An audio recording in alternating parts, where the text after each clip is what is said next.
Welcome to episode 43 of Coffee and Co-Read, your source for all things literary, with Kristen and Catherine, where we believe there's nothing better than a hot coffee and an awesome book. Join us for our virtual book club where we take one book a month and dive into all the drama, adventure, and romance we can find. Hey, Kristen. Hi, Catherine. So, we both celebrate Christmas, and because Christmas is this weekend. Your birthday is tomorrow. True. Happy Crazy. birthday. Yay. And then it's Christmas. It all came so fast. I don't know where December went. I know.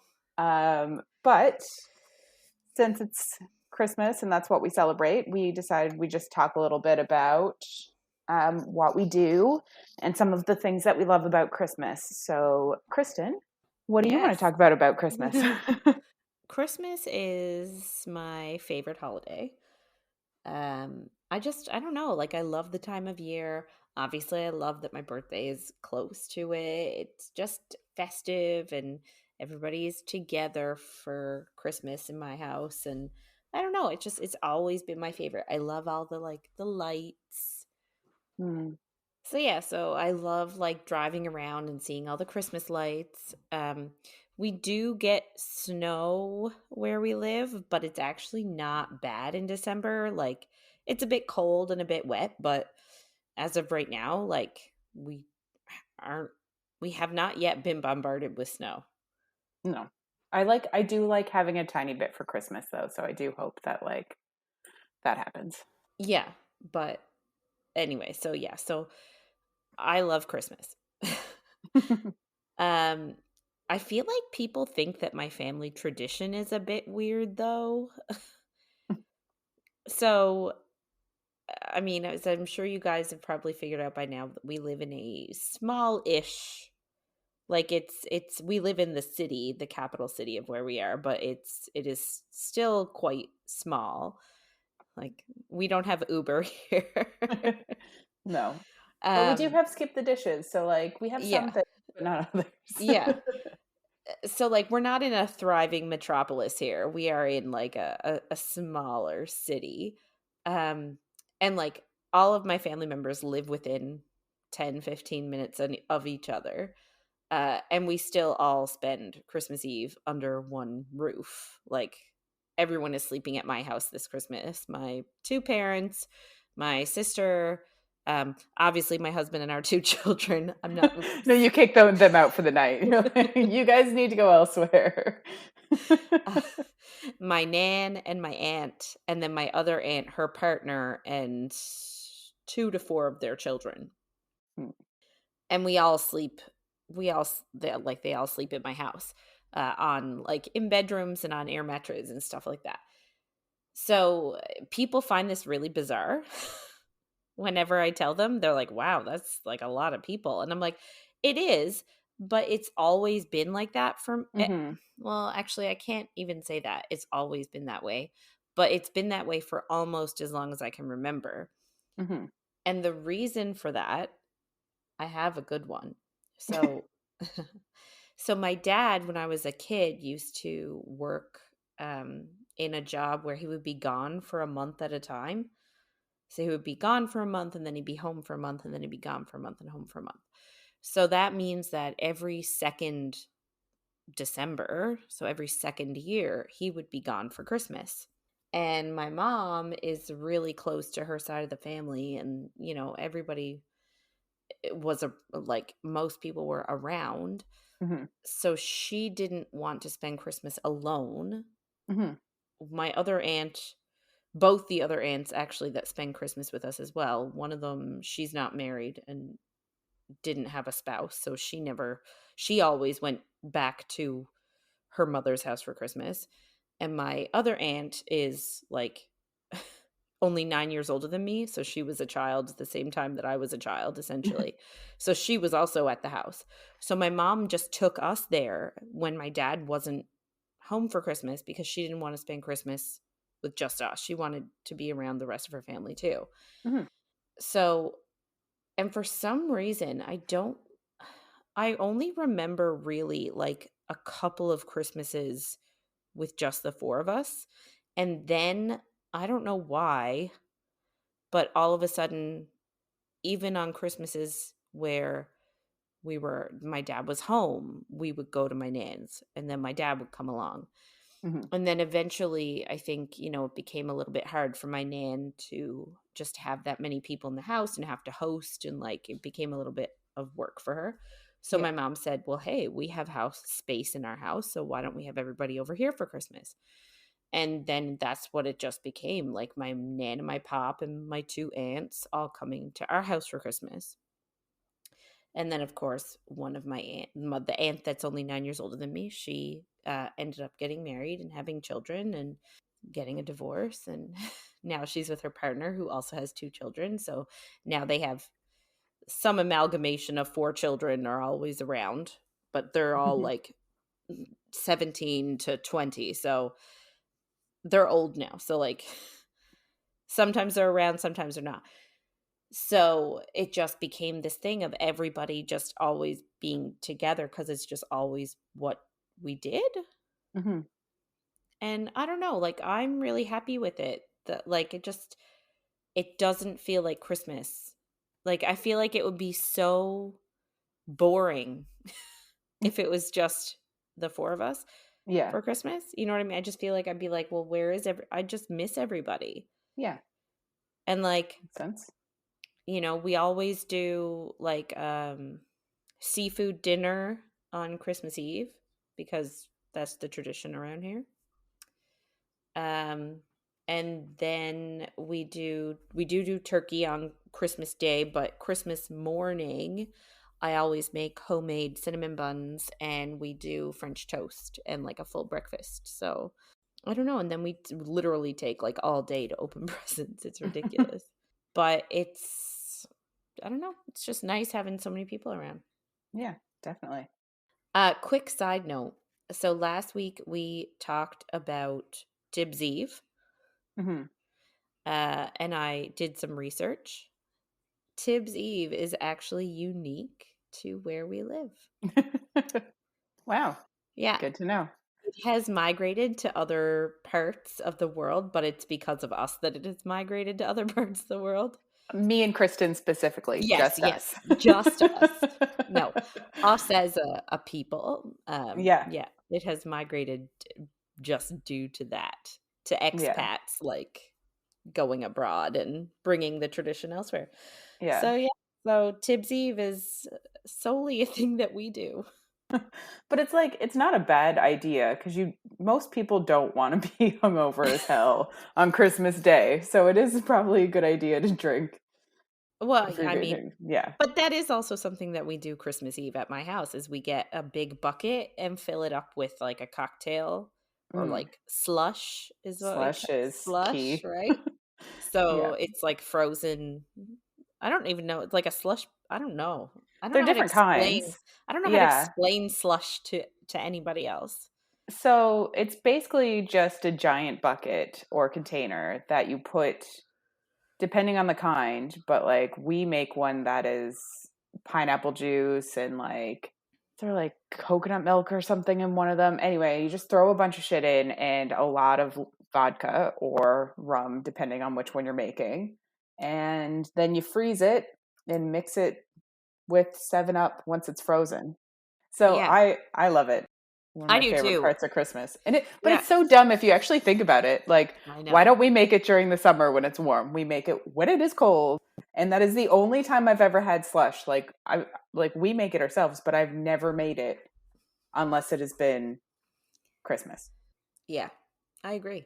Anyway, but yeah, so I love Christmas and Christmas is super fun. Tell me about your Christmas. Yeah, so my sister has 3 kids. So they are what is fun about Christmas now that I'm old. Um, so generally, I'll stay at their place Christmas Eve night, and then um, like wake up when they wake up to open gifts and all of that jazz. And then like my parents will come over, and it'll be like that's my only real family other than an aunt that live around here. So we just spend Christmas. Um, like we'll open gifts at my sister's house, and then we'll go to my parents' house and open gifts there because that's where Santa comes for me. Yes. And then we'll normally have like turkey dinner at mom and dad's house. And then sometimes we'll go to my house and open, like if I have kids' gifts at my house, they'll come over here to open them. Sometimes I'll just take them with me to one of the other houses. And then generally by the afternoon, everyone just like disperses and takes a nap. And then we just get back together for supper and like play games and stuff, depending on like what the kids got for Christmas. Mm-hmm. So this year is going to be a bit different. We actually drove to my boyfriend's hometown for Christmas to spend it with his family. So it was a 9.5 hour drive and a ferry ride, and only like a 10-minute drive on the other side. So that part is I good. was literally just gonna ask, like, 9.5 hours then a ferry. How long after the ferry?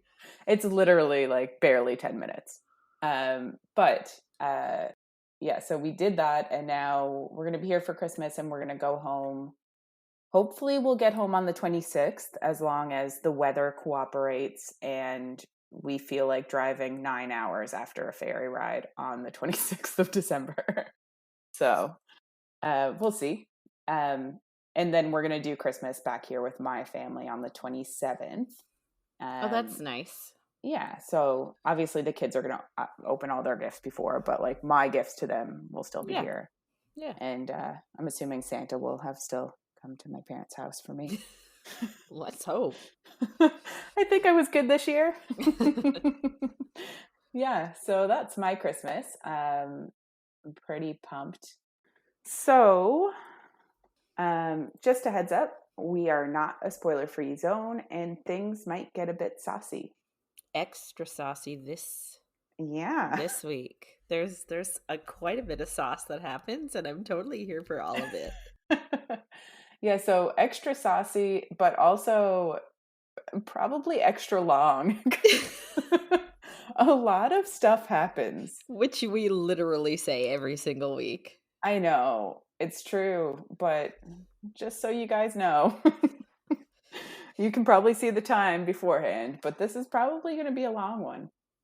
And I'm totally here for it. Give me Same. all the ACOMAF. Yeah. This is the week. So this is our build up week. Mm-hmm. This is when we get all the build up. Next week and the release. A little bit of release. Yeah. We don't get the full release. So last week we ended off with Feyre being drawn to Rhys's room while he was having a nightmare, and she helped him through it, which was kind of like a mirror of the time that he helped her through one of her nightmares as well. So it was kind of just a nice moment between them. Mm-hmm. She also had a vision of painting him that she said it felt like the hole in her chest was slowly starting to heal over. So that is good, obviously. She's kind of been against painting since she got back. And I'm pretty sure that she saw his dick, but that could just be me. I'm very fixated on that, I know, but that's where I am. Yeah. Well, he was fully naked, and she said she averted her eyes, but like, I don't know, he just acts like he's got big dick energy. He does, yes. So, we might get into that this week too. Not the energy part. Yeah. This week we're doing chapters 39 to 51. There's a lot of chapters in this book. Anyway. Chapter 55 is my favorite. Well, yes. We're not there yet. We're getting there. Mm-hmm. So this week, it starts off with Feyre goes to Amren's house. It's the day after the nightmare incident, and she's going to check on Amren to see how the book decoding is going. And she's brought her some warm blood, and she's also there because she's bored. Amren tells her it's been a long time since she used the language that the book is written in. So I think last week we were saying it's her like native tongue, but Mm-hmm. she's literally been in this world for 10,000 years or more. Mm-hmm. So clearly she hasn't used her native tongue in a long time. 10,000 years is obviously a long time. Like, I did French in high school and then immediately forgot it. I can't imagine Yeah. It's, not using a it's my language for that long. well, I did, and I think you did too, French immersion in high school and junior high. Mhm. And that was my dad's favorite thing to say, like over the summer and stuff. If you don't use it, you lose it. Like Yeah. it was him just saying that I should be like listening to the radio in French and watching TV in French, maybe reading some French books, just so Hmm. that I like wouldn't lose it over the summer. And it drove me insane. I get it. Like it's not a lie.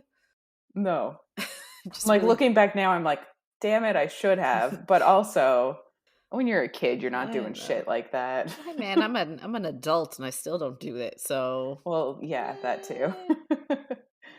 Yeah.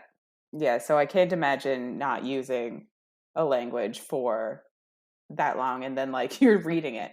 Like, I think I would have been able to read French, but it would have taken, like, it takes time. But I just can't imagine how Mm, she's doing it. Um, and like, she can't have help with it because nobody else knows that language, I'd assume. no. If she, Unless she and, went back to the prison and like asked the bone carver, maybe. yeah, which doesn't seem like something she wants to do, I don't think. Have a like a uh, conjugal visit or something. yeah, true. Why not? um, so yeah, Feyre obviously also brought her blood. So she asks Amryn what her favorite type of blood is. And Amryn says that she likes lamb. And Feyre asks her about human. And it's just, I don't know, that's such a weird conversation. I'm like, So, like, would you have drained my blood if I hadn't turned into a like, fae? Like, do you think I taste good? yeah, it's like one of those vampire books where they're like, what would I taste like? Oh Like yeah. the girl asks that, and you're like, oh, why did you do that? I think we had one of those books, didn't we? I can't remember. Oh Yeah, yeah, that's yeah, Discovery of Witches, yeah. our very first book that we did. Yeah, with all the red flags popping out everywhere. Yeah, yeah. So many red flags, and that was one. Um, it does happen in a lot of books, though, to be fair. But I Mm-hmm. was like, I'm sure I've said this on this podcast before. Yeah. Um, but Amryn says that apparently human tastes watery, and it also tastes like what like the person has been eating. And she says so many humans have terrible diets that it doesn't taste very good. I'm like, that makes sense. I get that. Um, Although I'm a little offended that I taste watery. why? It's not a compliment. No, I guess, but like, I guess I don't know much about the composition of other animals' bodies. I'm like, human bodies do have a lot of water in them. I don't know. Yes. Do other animals also? I would assume, but that is I based on would nothing. I would assume mammals would have equal, Yeah. but again, I'm not well versed in animal husbandry, so Yeah. I couldn't say. Yeah. That's an interesting, an interesting conversation. I love that this is where we're going with this. Yeah. We're like, this week we have so much shit to talk about. Let's talk about the composition of other animals' body types. Like, yeah, that makes sense. Great. Anyway. Great. Yeah, let's um, just move on. yeah. Uh, Amryn's apartment sounds pretty cozy. Apparently, she doesn't have a kitchen, which makes sense. She drinks blood. Um, and she doesn't have any like room to entertain or any servants. And it's very, very her. Like, she doesn't want people around, so it works really well for her. Um, Feyre notices that Amryn is using the blood ruby that they each got one. She's using it as a paperweight, which is just so Can amazing. I just do you know what? I'm not gonna lie. I don't understand paperweights. I've never needed to use a paperweight in my life. I don't get the purpose. Maybe if you opened a window. Like if you had a window open while you were working, you might need a paperweight. But like, use a book. Yeah. I don't Okay. know. Okay. Yeah, I don't know. Or like, I don't know. Yeah, I just like I I can't. understand the necessity. I just for having papers not blow away, but it doesn't happen to me enough to go out and buy a specific item designed to not have my Hmm. papers blow away. Yeah. Well, and I guess she's not using one specifically for that either. No, So it's true. fair enough. But if I had a gigantic ruby the size of my fist, I wouldn't have it very long because I would sell it for money. That's fair. I guess she doesn't really need the money. Mm, She's well employed. yes. Um, Feyre asks, we're going on so many tangents. Like, Jesus Christ. Anyway, so Feyre asks her how Rhys got her to not get vengeance for the blood ruby, basically. And Amber just says, like, it wasn't Rhys, it was Varian that convinced her. And she shows Feyre a necklace. And it's actually one that Feyre had noticed when she was looking at the summer court treasures. Um, and she had said that like a strong female would have to wear it. So it was a good choice for Amryn. Mm-hmm. And then Feyre asks if Amryn and Varian ever ... And I think it literally just ... in the book. Fucked. But yeah, that's what she's getting at. Which I'm also like, this is such an interesting conversation. Like this person's trying to like decode a book in a language that she forgets, and Favor's just there being a gossip. Like, yeah, But do you guess know that's who what? she is. Feyre is a gossip. Yes, She is. So big facts. Amryn kind of admits that she's been tempted, but she says the prick can't decide if he wants her or hates her. And Feyre kind of just asks, like, can't it be both? And I think we said that exact same thing last week. but also I'm pretty sure he doesn't hate her if he just sent her a friggin' necklace from the summer court like royal jewels. Yeah, I think that was more he was afraid that she'd lose her shit when she got the blood ruby. Oh, that's what you think it. I thought it was more like a, hey, I still care about you, even though my cousin sent you this blood ruby, and technically I'm supposed to Mm. kill you the next time I see you. Oh, But that's what I. But hey, yeah. your way is right too. Yeah, I guess there's many ways to interpret things, Hmm. which we keep finding out. um, so at that point, Feyre kind of thinks about a message that she had from Rhys this morning. And they have their way that they message back and forth, which is basically like texting. It just disappears and goes to the other person. So he left her a message that said, thank you, but he didn't leave a pen for her to reply. And she finds one and she asks him about his knee tattoos. And it made me think about like how she feels like the tattoos have to have meaning. And I'm like, if somebody asked me about half of my tattoos, I'd be like, I had extra money. Or like, you know what I mean?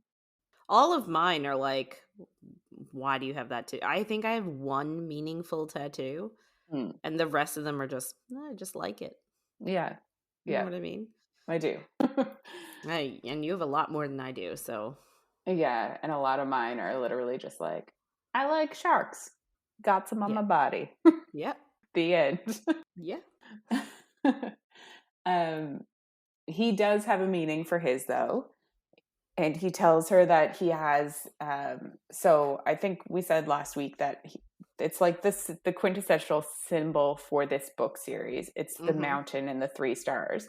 He has Yeah. that on both of his knees, I'm pretty sure. And he tells her that it's like his vow that he will bow before nothing and no one other than his crown. So it's kind of symbolic, but also it's on his knees because he won't kneel for other people. Yeah. Um, Except for Feyre. yeah, which like he's done a few times. Like when Mm-hmm. when she was going to the Weaver and he put her harnessy thing on. Mm-hmm. Yeah. Yeah, so interesting. He was kneeling on the Yes. bed when she helped him. Yes, yes. um, so basically, at this point in the story, we're just kind of waiting. Like, they're waiting for the queens to answer. They're waiting for Hybern to make a move. Like, Az is trying to figure out how to infiltrate the queen's court to, like, see where the book is or get any information. And he is failing miserably. And he's taking Mhm. that failure, like, pretty hard.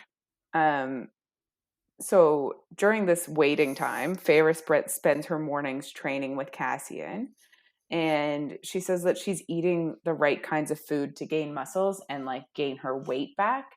And she seems to be progressing very well with it, I'd say. Like she's starting to use weapons now. Um, and she doesn't really like take much time off. She says she gets one day off when Cassian has to fly to bring another letter from Rhys to the queens. Um, and there's an extra scene in one of these editions that is the scene where he goes to the house and meets Nesta, and it's Hmm. between them. So I don't know if you read that, but it's interesting. I think I did, but it's been a long time since I've read it, so I'm not brushed up on it enough. Yeah. I Yeah. I think I only read it like right before Silver Flames came out, and I only read it once. Um, yeah. So if Reese is around, Feyre trains with her magic and her powers in the afternoon with him, Mhm. and he's also starting to like educate her on the High Lords.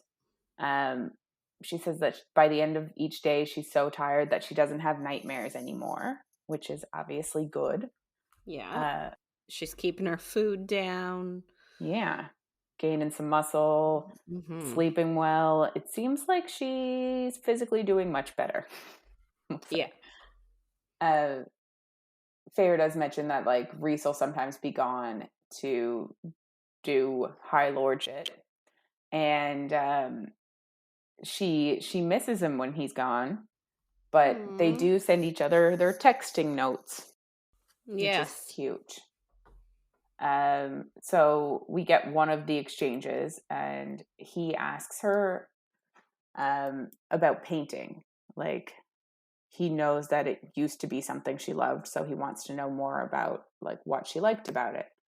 And she just says it's like this is what she wanted to do with her life, obviously before she came to um, Prithian. So her original plan was to like marry her sisters off and just get enough money so that she could feed her and her father and paint.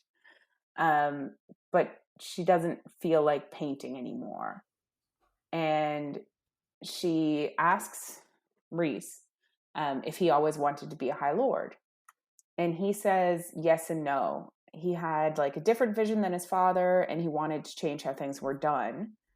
And this is another moment where like Feyre notices differences between Rhys and Tamlin. Like Tamlin also didn't really want to be a High Lord. Maybe he was, I would say, much more reluctant than Rhys was. But Yes. but I feel like Tamlin is very stuck in his ways, and he's very much like, this is how my father did it. This is how Yeah. I'm going to do it. Oh, Whereas Rhys 100%. came in and he was like, I don't really want to do this, but I know I want to make it better Yeah. than what my father had. So, And in saying that too, like maybe he didn't want it, but he is grown into the role quite well, I'll say. yeah, Like he seems very fair, he seems just, and he's decided to do the best for his kingdom. yeah. And So, he knows his people. Like we saw when they were going out and around, he knew everybody yeah. Now, yeah. like by name, which is Yeah. like how it seems It's a wild. lot of people. Exactly. Um, so they end up hearing back from the queens, and they go back to Farah's family's house. Her father is still away, which is probably good. Um, and they are ready for the meeting, their initial meeting with the queens. Um, and I just had a note based on the conversations I think we had last week, but Feyre is wearing a diadem and it matches Rhys's crown. And you're just like, what a bunch of morons. Not right? actually. They're not a bunch of morons. She She might is, be. I don't know. It just bothers me that she cannot realize, like, she's wearing a matching crown to the dude that that obviously has a thing for her. Like, she can Hmm. see it. Yeah. And I just I don't understand, like, why she doesn't think it's something.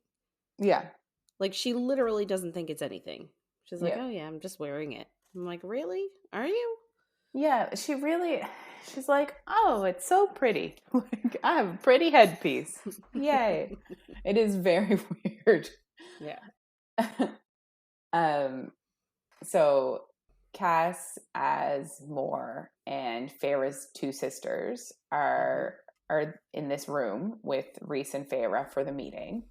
And the queens apparently demanded no weapons for the meeting, that it would begin at 11 exactly, and they wanted to be told like the layout of the house and the room that they were going to be in.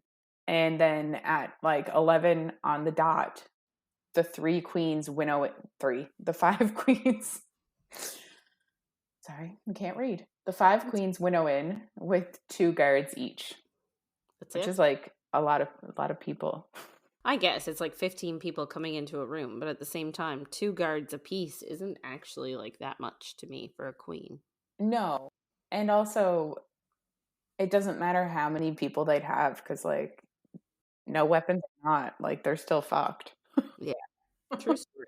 Like, Reese can hold all of their minds with very little will. Expended. Yeah. Yeah.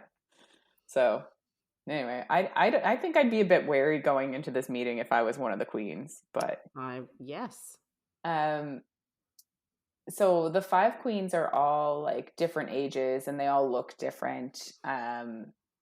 They like have a bit of a stare down, and Feyre kind of realizes with a start that even she could take out most of the guards in this room.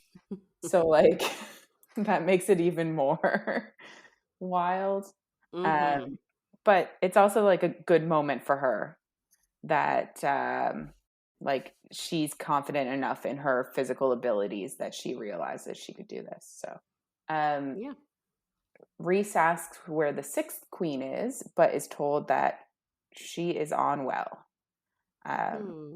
so apparently there should be six of them, but only five showed up. Then one of the queens talks to Feyre and asks if she's the emissary that the High Lord wrote such interesting letters about. Hmm. And we did hear that like Rhys wrote a few letters, but Feyre doesn't really know what he wrote in them. And I think he like Hmm. just says down the bond, like, you didn't ask. So okay. um, Moore is introduced, and they realize that she is the Morgan from the war. So Mhm. Moore knew their like ancestors from 500 years ago, and I guess has been told her story's been told Yeah. to the queens. Yeah. Yeah. And it's funny because she's not like her, like she actually calls herself, "I am the Morrigan." Hmm. Like, it's not like, "Oh my god, are you the Morrigan?" No, her title is the Morrigan, like as Hmm. if she's a noun, like the Morrigan. Yeah. Which is another like, I want to know anything else about her powers because I Yeah, don't understand. no, I So know. but it's going to be literally years before we get a book from her point of view. Yeah, that's So true. that's fun. Um, a queen then comments on Feyre's crown, and Rhys just says that Feyre looks so good in one that he can't resist. Just like, why is everybody so dumb? Not everybody. Why is Feyre not realizing that, like, I don't know, he's deflecting, basically? Just seems weird. But Yeah. um, Feyre kind of starts because she is the emissary to the humans, so she really, I guess, should be the one doing the negotiations. She tells the queens that a war is coming and that they want to warn them and beg a boon. She kind of thinks to herself, I guess, that Rhys is too afraid to look into their minds in case it triggers the book to melt. Because apparently if the book is taken at all without the queen's approval, then it will melt, which is Yeah. And like they can't use any form of magic on the queens in order to get them to give them the book, because again, it would trigger the bad protection things. on it. Yeah. So it is just kind of convenient though. Like in the storytelling kind of way. I'm I like, guess. But it's what creates our like the next half of the story. So yeah, if he could just look into their minds, then we wouldn't have any of this shit. But no. obviously that's not gonna happen. Because then we wouldn't have a book. Um the queens kind of just say that they know about and are preparing for war. And Feyre just mentions like this land that they're on, where she used to live and where her sisters live. And like there's no preparations being made here. And the queens say that they don't plan to defend this place. Nesta snaps when she hears that and calls the queens cowards for leaving them to the will of the Fae. Which like she has a point. I fully agree.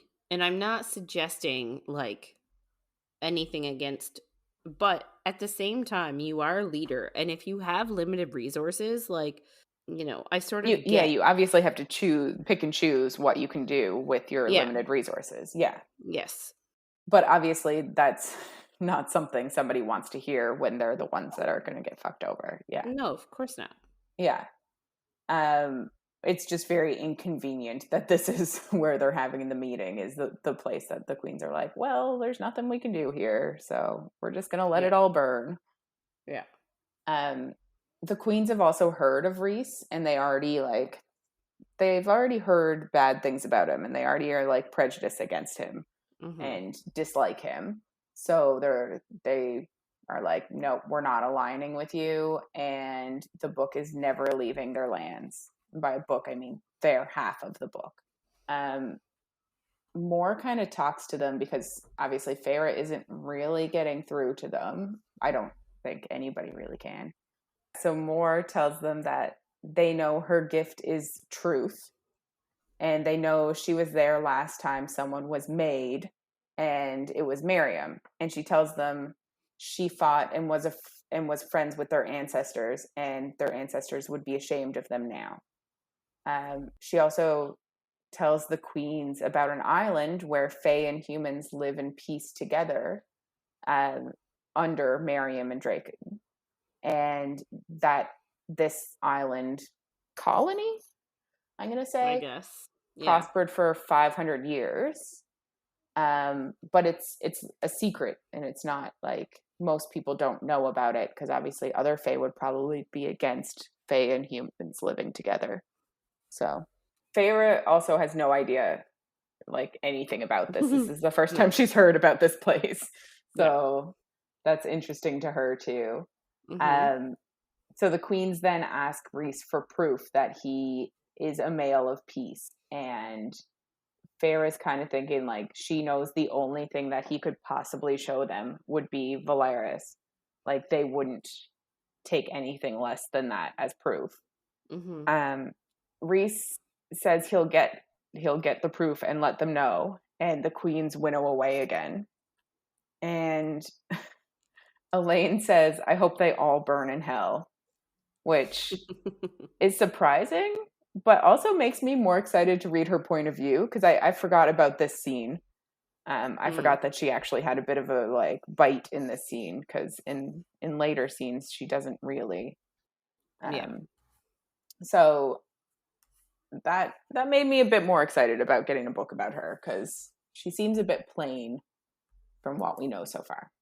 But anyway, she is. Yeah, it'll probably be another 5 years before we get a book from her point of view anyway. Which I'm okay with, because again, I'd rather Nesta over Elaine. Yeah.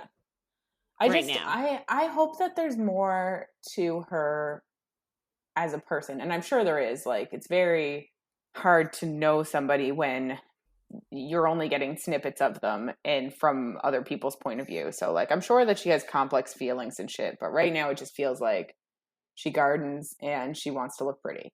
Yeah. And that is the extent of her character. Yes. So we'll get more, but like you said, probably 5 years. Yes. So they all go back to Valeris, and Rhys kind of like goes to the garden, and they all just follow him out there. Amryn obviously didn't go to this meeting, but she asks like what happened, and Rhys explains that the queens want proof of their goodwill. And Amryn kind of says a line that like kind of hurt my heart a bit, and I understand it, but Amryn just said Feyre wasn't enough. And it also causes Feyre to spiral a bit too, which I completely understand. Like she didn't mean anything by it, and it's just unfortunate the way it was said. The way it came out, yeah. And like, Yeah, and fair point, but like, obviously we know that it wasn't meant as a fair is not enough as a person. It was what like as a more of an incredulous like just the fact that she was there speaking for them wasn't enough for them. yeah. Like she was human once before. These are her sisters. Like she's very, Yeah. like, yeah. So, and then it also, but it led to like Rhys saying she's more than enough, which I also loved. Yeah. Because like I'm sure she was probably let her shield down enough for her to like be like, oh my god, and start thinking and start spiraling, and then for him to be like, shit, no way, Jose, you don't. Yeah. Right. Which it was very sweet, and I'm a big fan of it. Yeah. Cassian then asks if they can just kill the queens and get new ones. And I'm like, Jesus Christ, you can't just do that.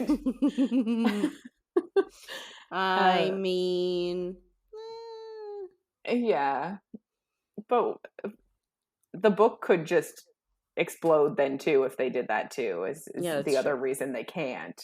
Yeah, but and it would just take too long to like they'd have to crown new queens and then they'd have to talk with the new queens, so it's just a bit of a hassle, I think, to do all of that. So Moore kind of says that maybe she should go talk to the queens because she used to have a relationship with their ancestors. And Az says that the fortress that they live in is Fae made to keep the queens safe, and if she tries to go there, she will die. So that's a bit intense. Yikes. So then we get the story of Miriam and Draken, because Feyre has no idea who they are, and she asks if like they can be used to vouch for Rhys. So apparently, about 500 years ago, before the wall went down and before the war, wall went up, sorry, and before the war, Miriam was born half Fae and half human, and she was born in what were called the Black Lands, where all humans were just born as slaves. And since her mother was a slave, she was also a slave. So seems like she didn't know who her father was at all. And he probably wouldn't admit to having a child with a human if he was Fae. She was given as a gift by a queen to the queen's betrothed, who was a foreign prince, Draken, and he was horrified by being like gifted a person from his wife, which seems kind of crazy. But at the same time, I have to wonder, like, what was the intent of giving him a youngish girl? Like, yeah, I assumed sex, which I also was like, that's an interesting gift. yeah, because like, surely you would want to do that yourself with the guy that you're marrying. Yeah, I don't think it's a love match though. I think it's more of a but yeah, I know it is odd. Like I just assumed that it was like here's Sex slave. Yeah. See, I didn't initially want to go there. I was thinking, oh, maybe it's like someone to cook his food for him or like get out his clothes or be Braid his hair. Yeah, or like be his chambermaid or something weird, like. Mm, But I yeah. guess I don't know. That It was just just my initial assumption, which I did yeah, think was even weirder than, yeah. but It's just I know if I were getting married, I would not gift my future husband an attractive girl. yeah. No, maybe she was hoping that he'd like kill her and it would be like, oh, you also hate humans. Yay. I don't Merry know. Christmas. Yes. Um, so Draken was horrified by the gift of a living person and and let Miriam escape. She obviously feared the queen and didn't want to get caught again, so she ran. And Jurian found her. And Jurian is the guy who used to be an eye and a finger bone in the first book, and then apparently Hybern is, or maybe even has resurrected him. We don't really know yet, all but that's his went plan. went Frankenstein's monster all over Jurian. Yes. So it's that same Jurian. Mm-hmm. Um, but he found her and she started helping him and his allies. And like she was a healer, I guess. Um, For a couple and years too, right? yeah.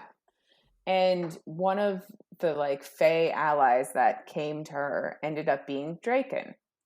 And he told her that he broke his engagement with the queen um, after the horrors of getting a person as gift, and he ended up allying with the humans.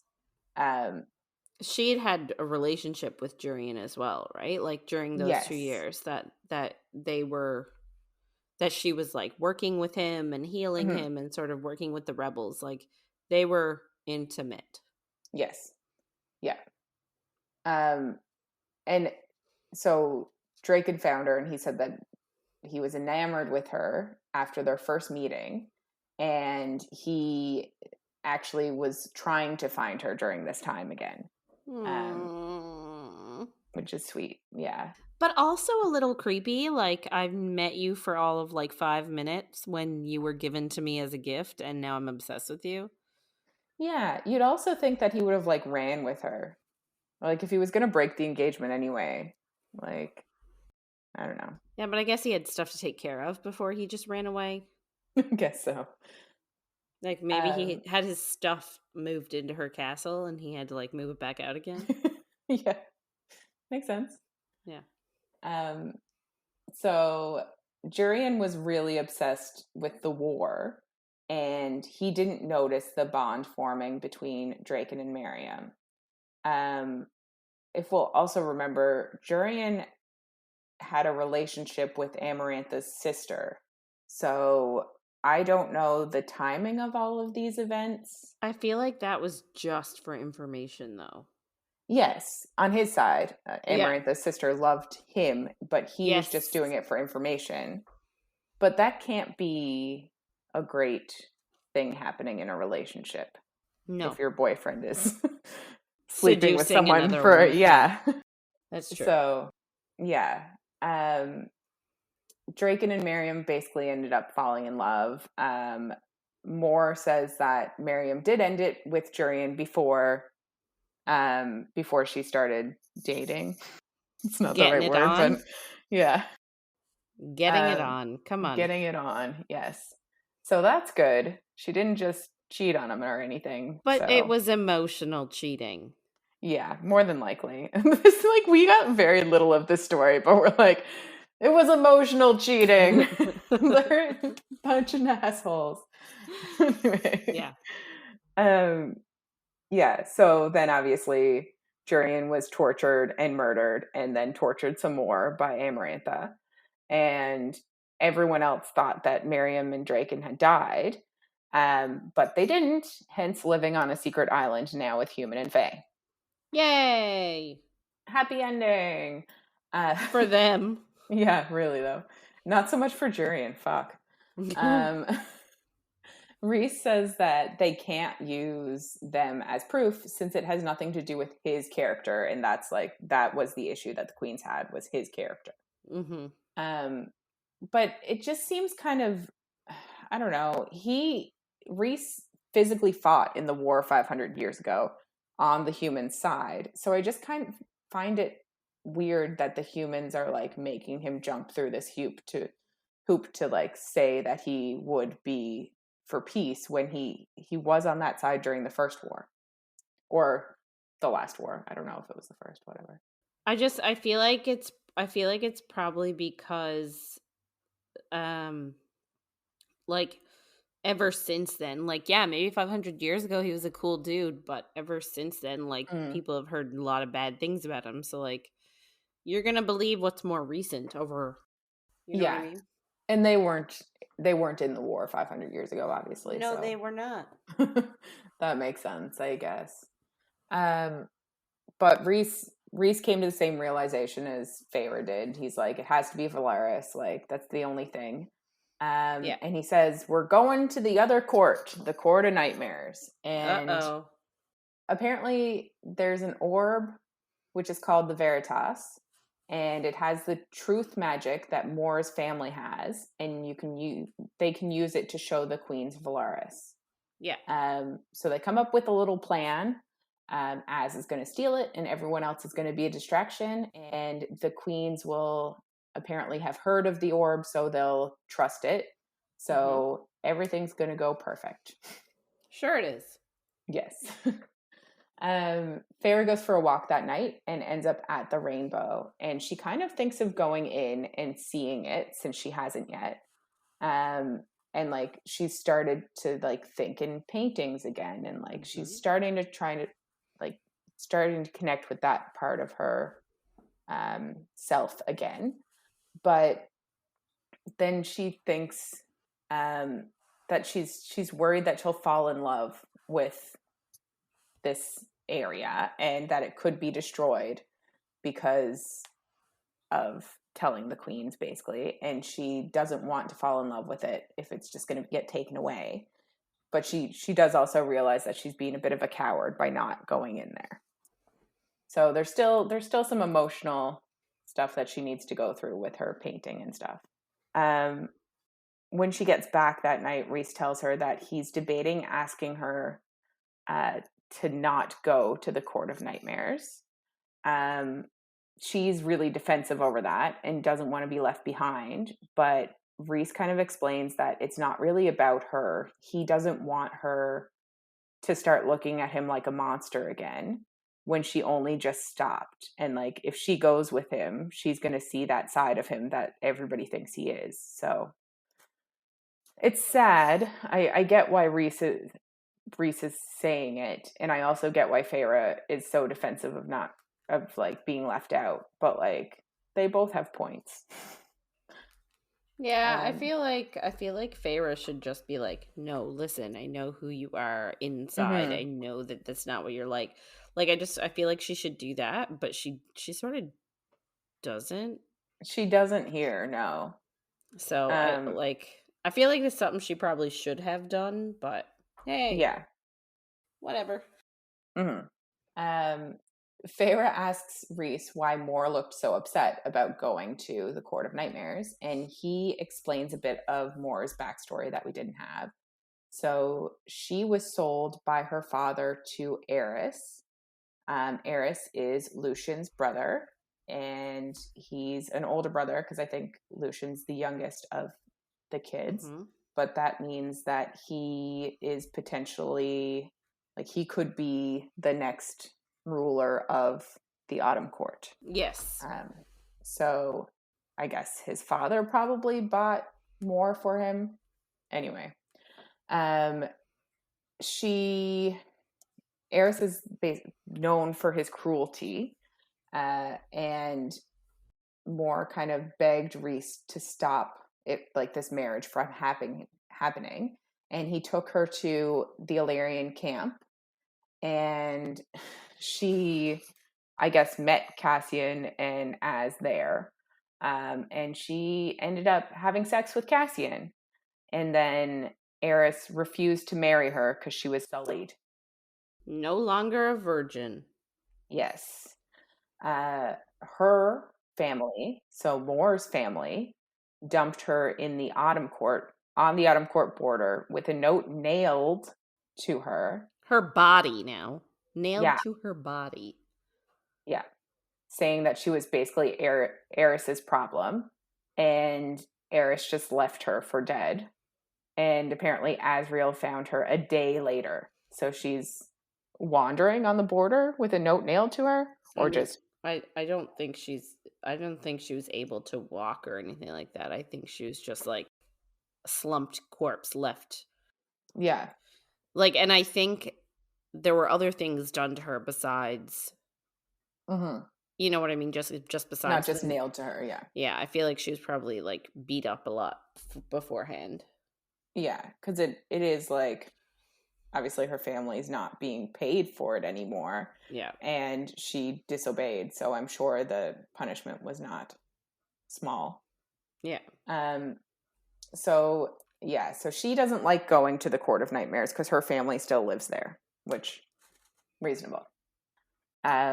So it's the next day now, and they're on the way to the court, and Rhys is a bit aloof with Feyre, which isn't surprising at all, like with what he said last night.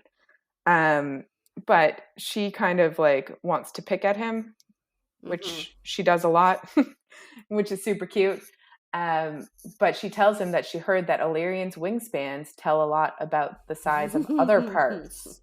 And apparently Az's are the biggest wings of the trio. So I guess he's bigger in other parts as well, which is another reason why I want a book from his point of view, because yeah.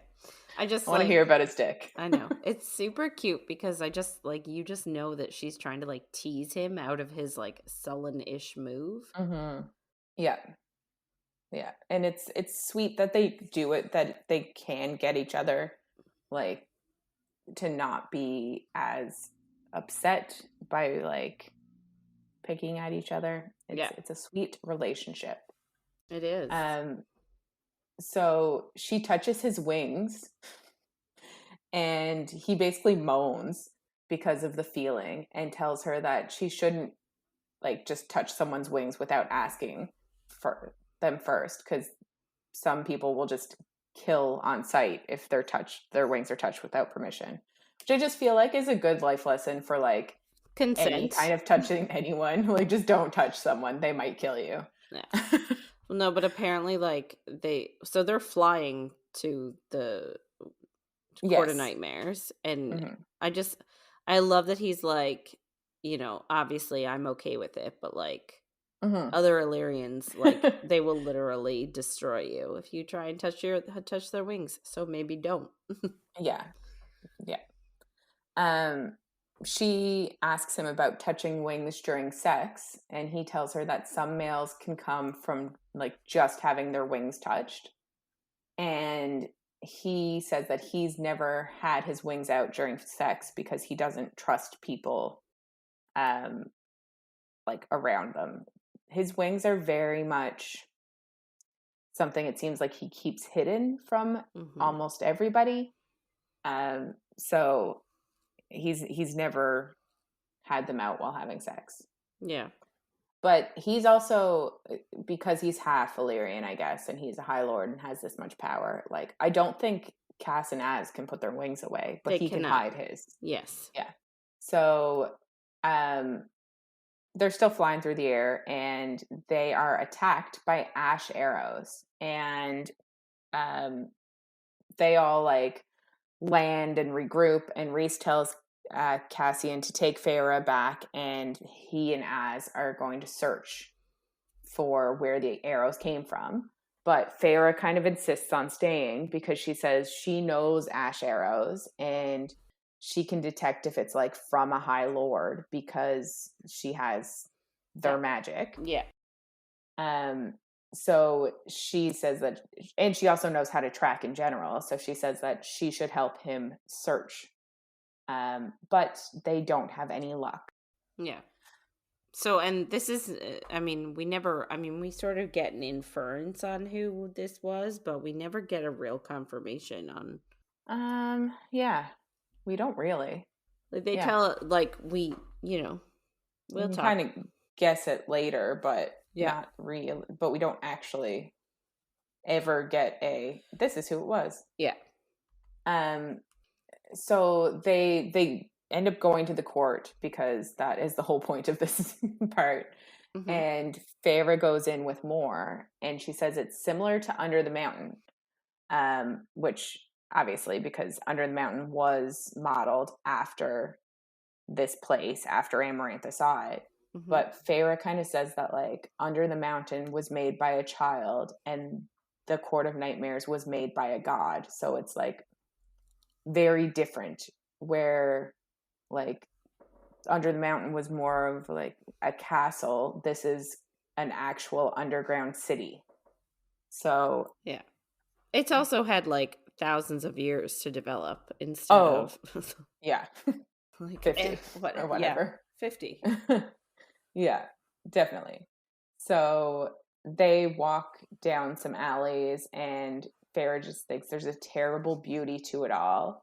And she sees a gate on the way to the throne room, and the gate has beasts fighting, and it brings a painting to mind for her again that she'd call the Gates of Eternity. So even in a place like this where she could easily be feeling some PTSD based on being under a mountain again, like Hmm. she is starting to get more of herself back, even though this is a terrifying place for her to be. So I just thought that was a good moment for her mental health. Well, and remember too that like she had a panic attack just to try and go into the prison Mm-hmm. that was in a mountain, Yeah. right? And Because she couldn't go under a mountain again. So yeah. the fact that like she just walked right in without any sort of feelings or any trouble is Mm-hmm. good. Good for Yeah, her. exactly. Um, Feyre kind of talks about what she's wearing. She says her clothes are very similar to what she wore every night under the mountain. So it's the two shafts of fabric that meet and become one so that you can't see her ass or her vagina, basically. And it's black glittery fabric, and her hair is done up to look like a crown, and she Huh. has a black diadem. Huh. What, who'd have thunk And it? right, I guess she really looks good in a crown.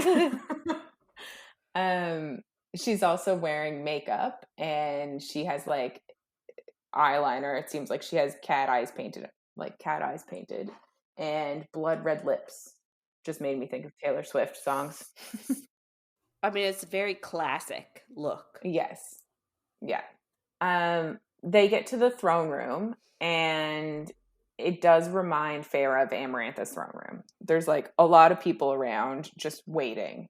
Um, Moore's father stops them and asks her where he is, and Moore says he arrives when he wishes, and she just like walks away from her father.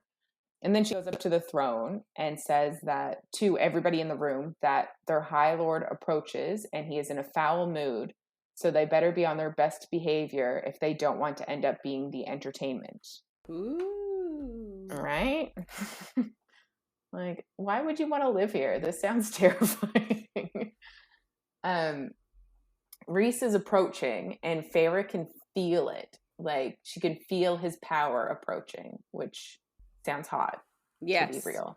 Yes. Like, if I'm Yes. being real, sounds hot.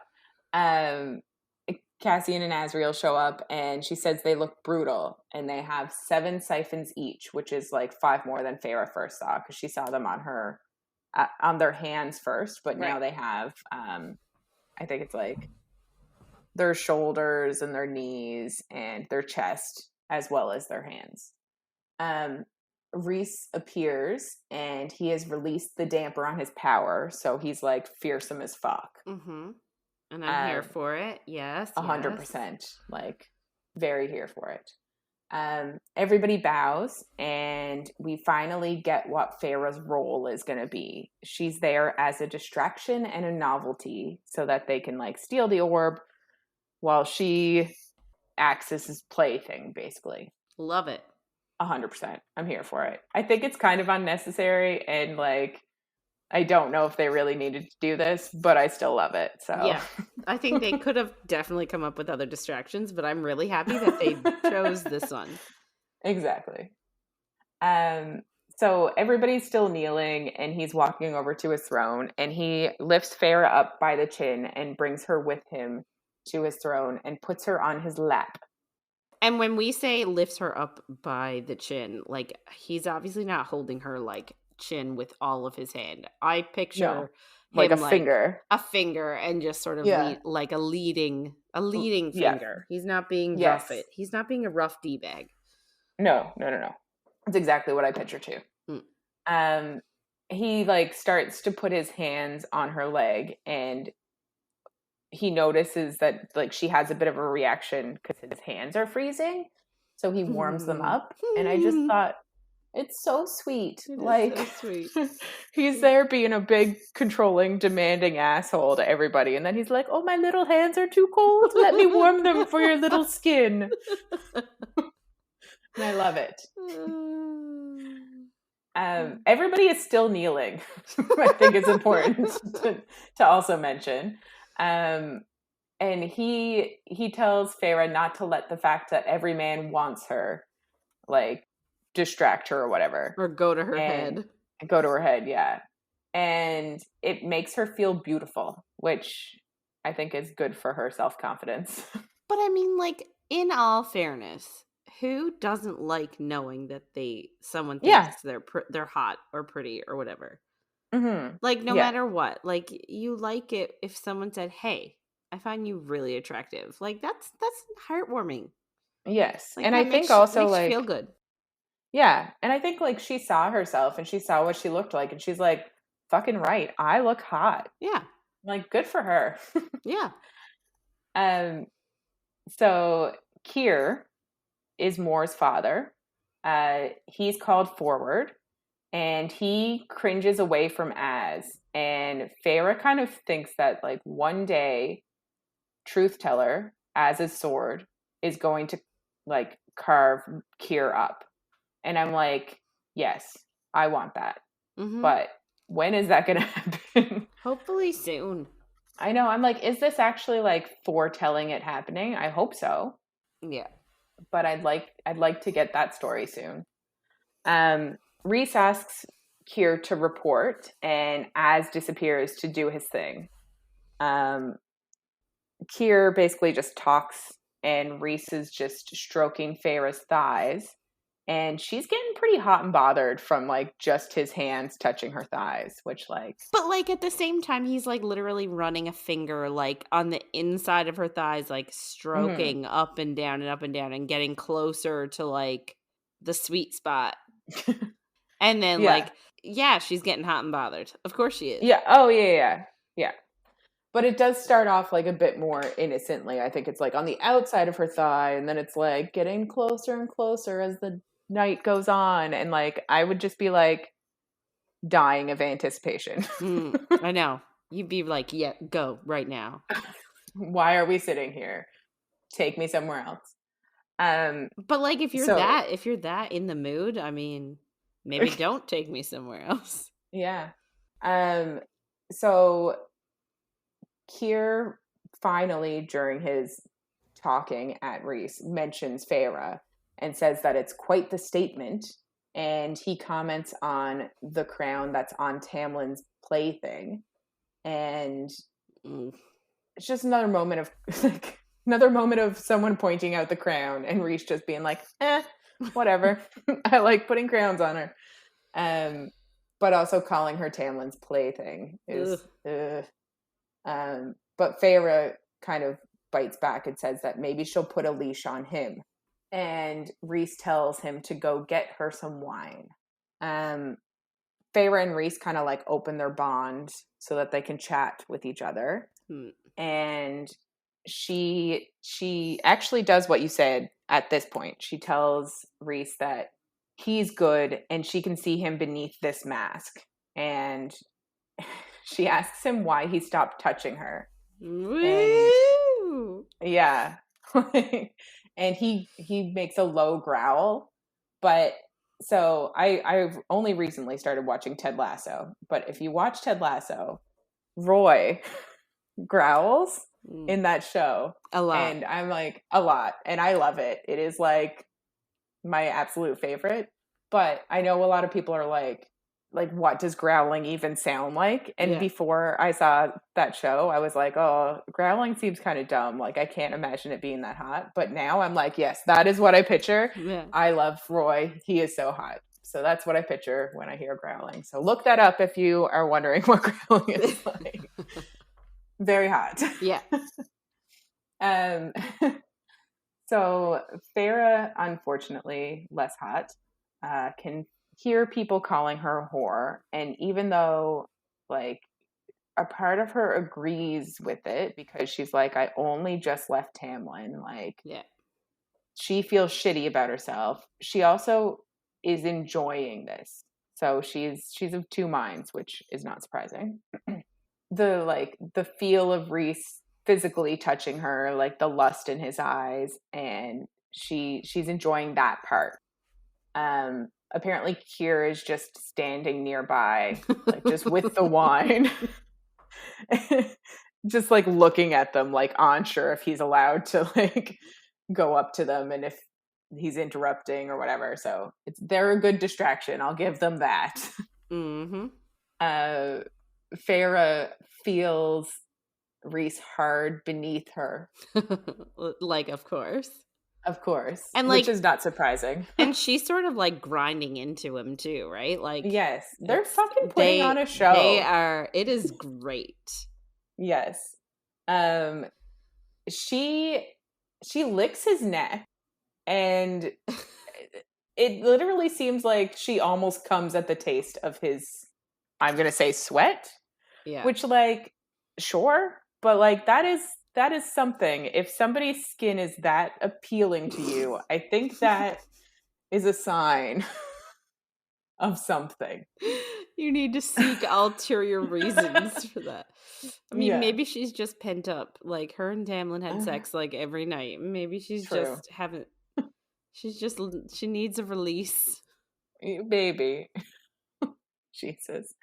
And Rhys finally gets like high enough on her thigh to feel that she's turned on too. How? No, there is no high enough on her thigh. You either touch her vagine and feel the wetness, or you don't. Yeah. So I think it's just that Sarah J. Maas doesn't say vagina in her books. He gets to the apex of her thighs. He touched her vagina. Yeah. And it was wet. She too is turned on. She is wet. Ready for penetration. Oh my God, she is. You're right. You're not wrong. And she's kind of embarrassed by that, even though like she literally almost just came and he's hard as fuck. Yeah. But him feeling that she's actually wet, I think really like. I see it, because imagine if like you and a guy friend, like just a friend, were hanging out and all of a sudden he accidentally like touched my vagina. I think I'd have a few more issues then. But not just that, but like then on top of all that, you were turned on just from him like sitting next to you. Like, you'd be a little embarrassed because you guys, 100%. You're not romantically involved.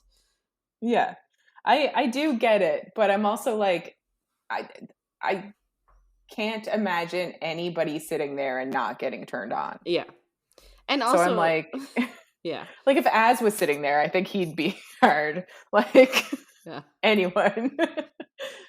So she's embarrassed by it, but he reassures her like mind to mind that it's like it's just her body reacting to the feel of this whole experience, which is hot. Mm-hmm. Az apparently shows up and he nods to Rhys, basically saying like, hey, I got the orb, all good. Kier comes back and Rhys sends Feyre to go to Az because they're done their distraction. Mm-hmm.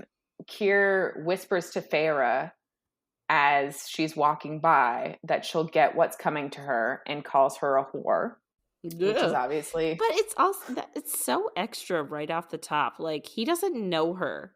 He's Yeah. never met her before. Yeah. Except, She like, saved all of their lives. yeah. And, like, I don't understand why he's so hostile towards her right at off the top. Mm-hmm. And also why he's doing it in front of Rhys, who is like notoriously bad tempered. Like, Stupid move on his part. Yeah, he's a dummy. right? So obviously Rhys hears that and he like darkness takes over and Explodes.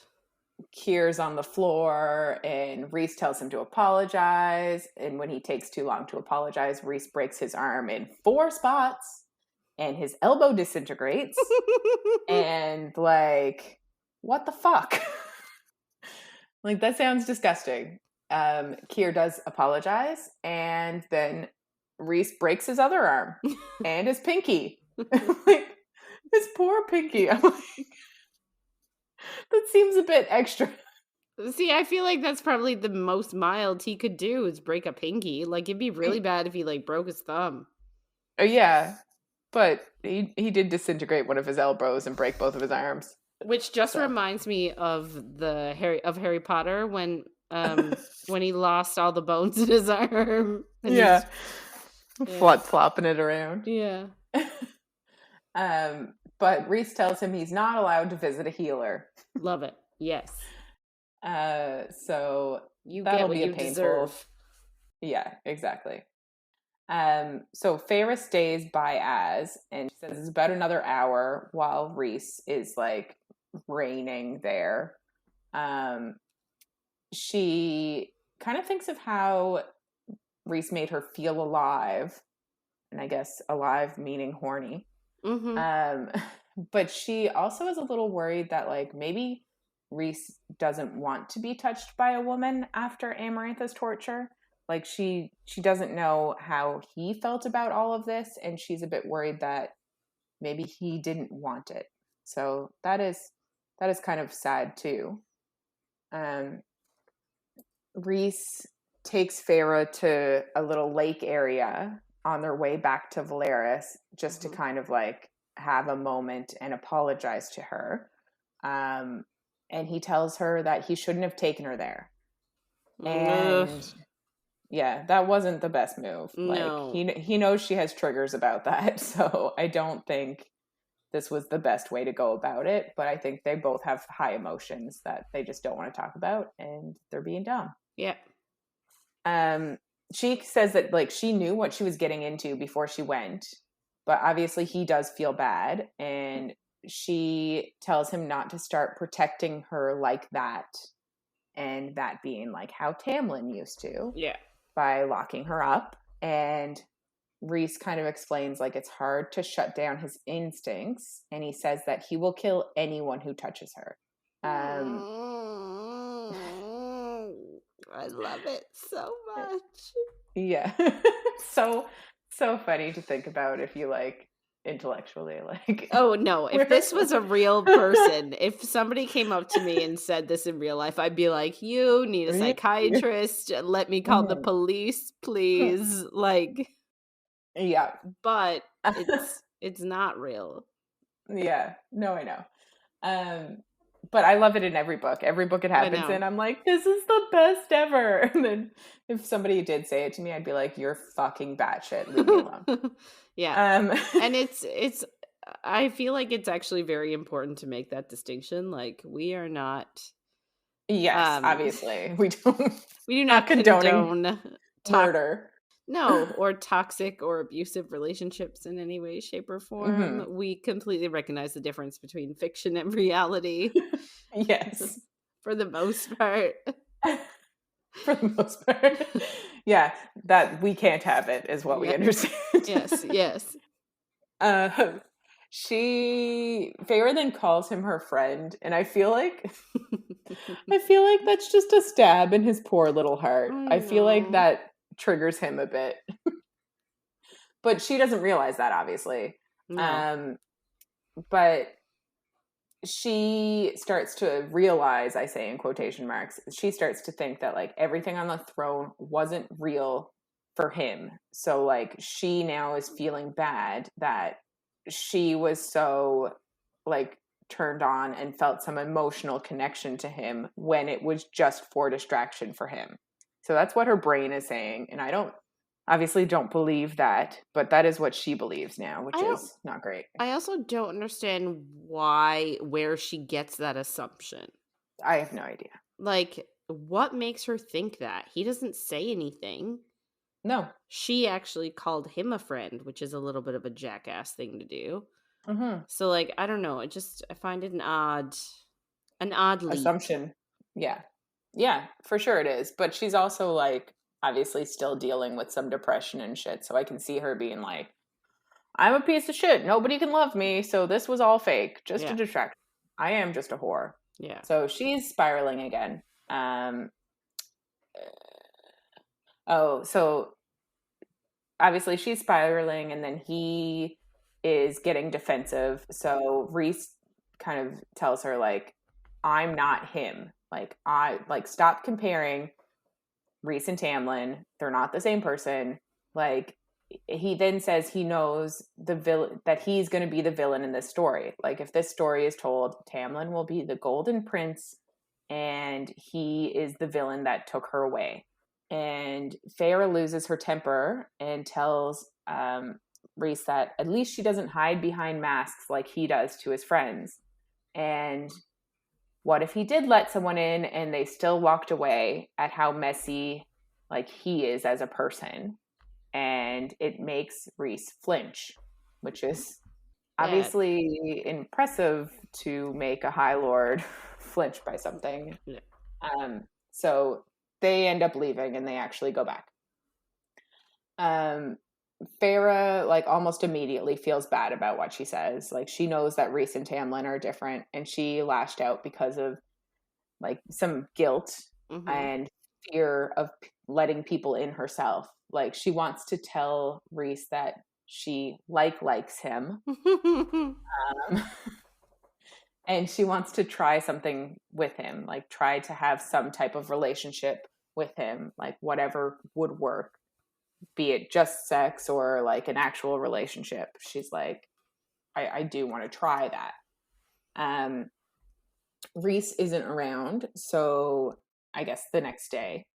So Feyre goes to bring Amren some blood, and Amren says that Rhys is off trying to figure out who attacked them with the ash arrows before on their way to the Court of Nightmares. And she says whoever it is has a trace on Rhys's magic, so they can find him whenever he uses whenever he's doing magic. Yeah. She also says in 2 days that they are all going, except for her, to an Illyrian camp to be closer to the mortal world for when the queens respond. They apparently can't go yet because Starfall is tomorrow night. And yikes. We don't get anything about what Starfall is. But Amren does tell Feyre that when Rhys came back from under the mountain, he was a ghost too. And that they're lucky to have a High Lord who dreams of peace and unity in a better world. And Feyre kind of says, like, it doesn't really make sense in this conversation, but it is like a follow-up to the conversation she just had with him. But Feyre says, like, he can't be the villain because he's the one who saved her from being locked up. And that's, like, obviously not the stereotypical villain move. Yeah. So Starfall is around the spring equinox, I think, based on Google. And that day, Feyre tries to write Rhys a bunch of times on their little piece of paper, and he just doesn't respond to her. Feyre gets ready for Starfall in a beautiful gown that looks like starlight, and I want this gown. Like, it sounds so beautiful. No, I would never have anywhere to wear it, but I would just wear it around my house. Yeah. She's also isn't starved looking anymore, so she looks healthy. she looks healthy again. She has some curves, she has some muscles. So when she looks in the mirror, she feels beautiful in this dress. She kind of notices that all the lights in the city are off, which is odd, but Yes. but Cassian comes to get her, and she kind of just mentions that they've been hanging out the last 2 days, and they've been training and kind of discussing their childhoods with each other. And it's kind of cute because they really are becoming their own friends, like with each other. Yeah. And it's not just her with a relationship to Rhys. She's connecting with other people, so it's good.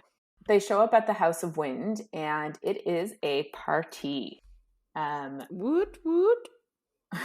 Right? Moore comes over to her, and they get into a conversation about Cass and Moore. And Moore kind of explains that she wanted to decide who took her virginity. Like, she obviously didn't want to just be sold off. So Rhys and his mother and Az all had to go for like a meeting one night. So she chose Cassian, and she does say that she's had lovers since him, but like she wouldn't sleep with Cassian again. So like it was just a one-time thing. There's no future relationship in it. Like there's no she doesn't have any feelings for Cassian other than that. Rhys shows up and cuts in, and there's still some awkwardness with Feyre, obviously, because they haven't been talking. But before they can really get into it, it starts. Starfall starts. And shooting stars just fill up the sky. And people around them are just like dancing and joyous and like really happy. And it's just a beautiful scene, I'll say. Rhys has to take her to a better view where it's quieter. And they both start to talk, and they both apologize. Rhys tells her that the stars aren't really stars. They're actually spirits who migrate on this one night a year. And he says there are less and less each time. And Rhys doesn't know why.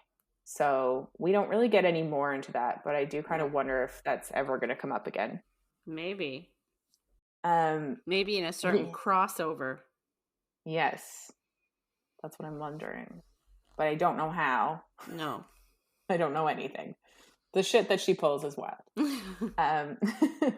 He confesses that every starfall, while he was under the mountain, Amarantha made him service her all night. In other words, lick her out. Yes. But she clearly knew like how much this night meant to him, and like just literally and figuratively fucked him over on that night. Yeah.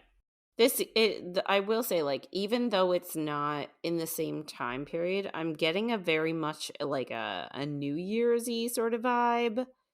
Yeah, like, I can see that. You want to be around your family and friends, and like everybody's looking up into the sky, and it's a party, and like you don't exchange gifts or anything like that, and there's like nobody coming to leave you surprises or presents. Like, yeah. You know what I mean? Yeah. It's literally just you're watching the sky and watching the spirits. And I guess that to me reminds me of fireworks. So I really get like New Year's vibes, even though it's in spring. Yeah, no, that makes sense. So Feyre like touches Rhys's hand and turns to him, and she's like gonna say something and comfort him or whatever, but she's literally smoked in the face by one of the stars. And apparently it's like a luminescent green, and Rhys gets hit too. And Feyre reaches for his hand and draws a star there in the paint. And it's her first painting since Under the Mountain. She looks up at Rhys and smiles, and Rhys says, "Do that again." And this is apparently the first time that she's ever smiled at him, which I just find wild. But I guess like probably the first time it's been like a real smile or something. I'm assuming she must have like smirked or laughed or something, but this is probably like the first like real like joyous smile. Yeah. Rhys calls her exquisite, which is sweet.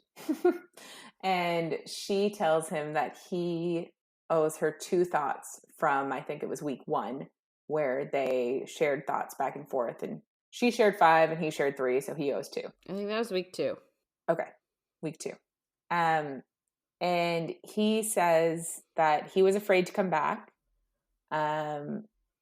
because he was afraid that Feyre would throw him out.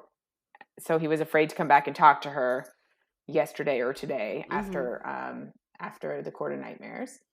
And he also says that he wishes he could take back the kiss under the mountain because he didn't make it good for her. And she just asks him to dance. And he's just like, what? And she's like, yeah, let's go downstairs and let's dance with your friends and family. And he says, of course, and kisses her cheek. It was such a good opportunity to like even have a sweet kiss moment, and it just didn't happen. Yeah. So I agree. Yeah. Rhys does tell her that he's very glad to have met her. And then they spend the whole night dancing with like everybody in their group. And as dawn approaches, Rhys held her in his arms dancing, which sounds beautiful. And the next day, though, Feyre feels guilty again. She says it's only been 2 months since she left Tamlin, but she wants Rhys. So it's sad, but like he's very hot. It's almost impossible not to want him. So that day they go to the Illyrian camp, and there's just like males fighting in the rings, and they're all fast and brutal, and Feyre just notices that. They're obviously all Illyrians. 6 males approach the group, and they apparently have 1 siphon each, but each siphon, like their 1 siphons are still smaller than Azriel's and Cassian's. Yeah. Pieces of shit, all of them. Yes. But even to have 1 is like rare, so they still must be pretty powerful, but nowhere near as powerful. Here's a side note question. Would you feel bad at the 2-month thing? I guess it depends, because like she was at a wedding.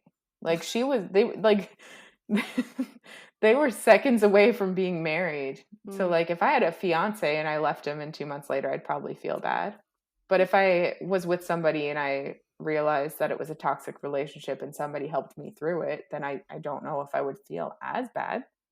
Yeah, I feel like 2 months is long enough where like maybe the emotional aspect of the relationship would be a bit off, but like I feel like you shouldn't feel guilty having like a attraction. Yeah, and like a physical relationship and like a relaxed like something that's not super serious. Which is I can get that. And especially like having I'm sorry, there's no way she doesn't hold a little bit of resentment there for him locking her in the manor. Yeah. So like I don't know, I feel like that would put a lot of finality on it for me and like make me be like, no, this jackass did this to me. Well, then I'm gonna live my best life. Yeah, I think part of the issue too is that like she's starting to try to think of time in a way that we can't comprehend as humans. That's like true. Once you're immortal, like even if she is attracted, she literally has hundreds if not thousands of years. She doesn't need to jump on Rhys yet, although she probably should. Yeah. But yeah, I think that is like she's like it's just I think she says it's just a blink in time for Faye. 2 months is, so like I think that's kind of weighing on her too. Right. But like Tamlin was also her first real love, so I can see that making it harder too. Yeah. So anyway, the leader of this group, Lord Devlin, asks why there's another inspection. He says the females are training, but they just have to do their chores first. And Rhys obviously doesn't like that. So he tells him to get the girls fighting and that he needs his mother's house cleaned out because they're going to stay there. Devlin smells Feyre and says, another one like Amryn, which is just, their sense of smell just is gross. And Rhys kind of just says, like, Feyre is his, and if they touch her, she will kill them. Yes. And I love that. I'm like, yes, give her the power. Love it. So Cassian is staying there to make sure the girls are fighting, and Rhys says that he and Feyre will be back at nightfall, and they leave to go do some training in the woods. We get that apparently Devlin is milder than most of the camp leaders, and he lets the females train. And he was the one who actually trained Rhys, Cassian, and Azriel back in the day, and he let them take the blood rite. And we get a bit about what that is. Apparently, all Illyrians who want to graduate from novice to warrior are sent into the mountains with nothing. And, like, not all of them come back. So those three were dropped in different locations, but fought and found each other. So they ended up graduating together, which is sweet. Yay! Yeah. Rhys kind of negotiates with Feyre that, like, if she does magic for him, he'll answer questions for her. So she asks him when he and Tamlin, like, first met, because she knows that Rhys's father killed Tamlin's family, so she assumes that they knew each other before then. Right. Feyre shows him some water butterflies, and he tells her that Tamlin seemed like a decent male. Like, Rhys befriended him, and he says that his mother and sister were coming to see him, and Rhys was supposed to meet them halfway, but didn't because he was busy training a new unit. And he had told Tamlin that because they were friends. And Tamlin told his family, who then hunted and killed Rhys's mother and sister. Yeah. And he feels very guilty about it because he really had planned to be there and he should have been there, but he skipped out because he was training. Tamlin's family sent the heads, like their heads, down the river so that it would get to one of the Illyrian camps, and apparently kept their wings as trophies, which is awful. Yeah. Feyre uses hoarfrost to change the water animals into ice, and Rhys kind of continues the story. He says when his father heard that he and Rhys went to repay the favor. So Rhys and his dad killed Tamlin's brothers, and his father went to kill Tamlin's father, but also killed Tamlin's mother. Even though before he went, Rhys's father said that he wasn't going to kill Tamlin's mother. Then he goes to kill Tamlin, but Tamlin ends up lashing out and killing him instead. So a lot of death. Like, I don't know what his dad's plan was. Like, if he had have killed Tamlin too, all of them would have been dead. There'd be no High Lord. But as it is, both Tamlin and Rhys kind of became High Lords at the same time because both of their fathers had just been killed and the power went directly to them. No other surviving family either. Exactly. Feyre feels a bit betrayed by Tamlin's explanation of just a rival court and completely omitting the fact that, like, it was in retaliation. Like, obviously, none of it is great, but, like, she feels like he left out a key point of the story. Yeah. And Feyre apologizes to Rhys for, like, it happening. Mm-hmm. Feyre explodes the clearing in flame, and then she uses wind to blow it out. And she finally, like, kind of realizes and feels that these are not powers that were given to her, but they're now hers. Like, they're not pieces of the High Lords. They are hers now. And I think that's just a great step in her magical journey. Mm-hmm. And she also sees Rhys as another painting. And she says, from far, he will look fearsome, but up close, he'd be beautiful. And Feyre tells him that she wants to paint him. And he responds, nude would be best, which is one of the best lines. I would also like to see Rhys nude. I think everybody would. Yeah. I think, that whole Illyrian wingspan thing needs to be proven. Yes. I line the three of them up. We need measurements. Exactly. Anyway, so Feyre goes back to the house. She's freezing cold. Her magic is really depleted from training all afternoon. Cassian and Rhys sort of chat, and Cassian is really pissed because he's having trouble. I guess while they were off training, he was investigating the girls at camp, whether they were being trained, and turns out they're not getting, they're supposed to be training every day, but he interviewed some of them, and apparently they're not actually getting, they're maybe getting a training session every couple of weeks, and there's just so many chores to do, so they never get to do the training. So he's mad and just exhausted. Rightfully so. Yeah.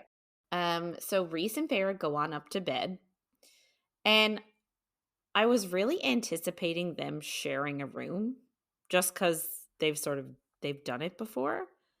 Yeah. And when he feels like she's not safe. Yeah. Yeah, I get what you say. I didn't actually think they would. I don't know why, but yeah. I get it. Anyway, but I guess he doesn't want to overwhelm her, and he doesn't want to make her uncomfortable. So they go to opposite rooms. So Feyre is sharing with Moore, and Rhys is sharing with Cassian. But they sort of do that thing, where you sort of stop at your respective doors, and you don't go in right away because you want to stay out and chat, and you want to kiss, but you don't know who's going to make the first move, that sort of a thing. Yeah. It's totally that. Yeah. So they're just chatting with each other, and Feyre sort of imagines just taking those couple of strides across the hall and rubbing his chest with just running her hands all over his chest and kissing him. And I'm secretly yes, do it, do it, do it. Yeah. However, it makes her feel like a traitor and essentially a piece of trash. So she goes into her room and closes the door. Sad. Yeah. It's really unfortunate. Especially since earlier she was like, I want to try a relationship, whatever that means, even if it's only sex. So do it. Yeah, just consummate it already. Exactly. Oh my God. This next scene is one of my favorite scenes. I know I keep saying that, but I really, really appreciate this next scene. Yeah. So the next morning, and I guess the whole thing with her going into her room and closing the door, Rhys just accepts it and shuts the door, whatever. Mm-hmm. So the next morning, they're trekking through the Illyrian steppes, which are the mountains, woods, wilderness of Illyrian territory. And they're going deep into the forest to practice her magic. But I just don't really get why. Yeah. I understand wanting to go to a clearing so that they can practice. Yeah. But I don't get why they have to go so deep in. They state they are going so deep in, they're walking so far or flying so far that they have to camp out that night at an inn. Yeah. That just happens to exist really deep in the wilderness. Yeah, that really doesn't make sense. And I never really thought about it.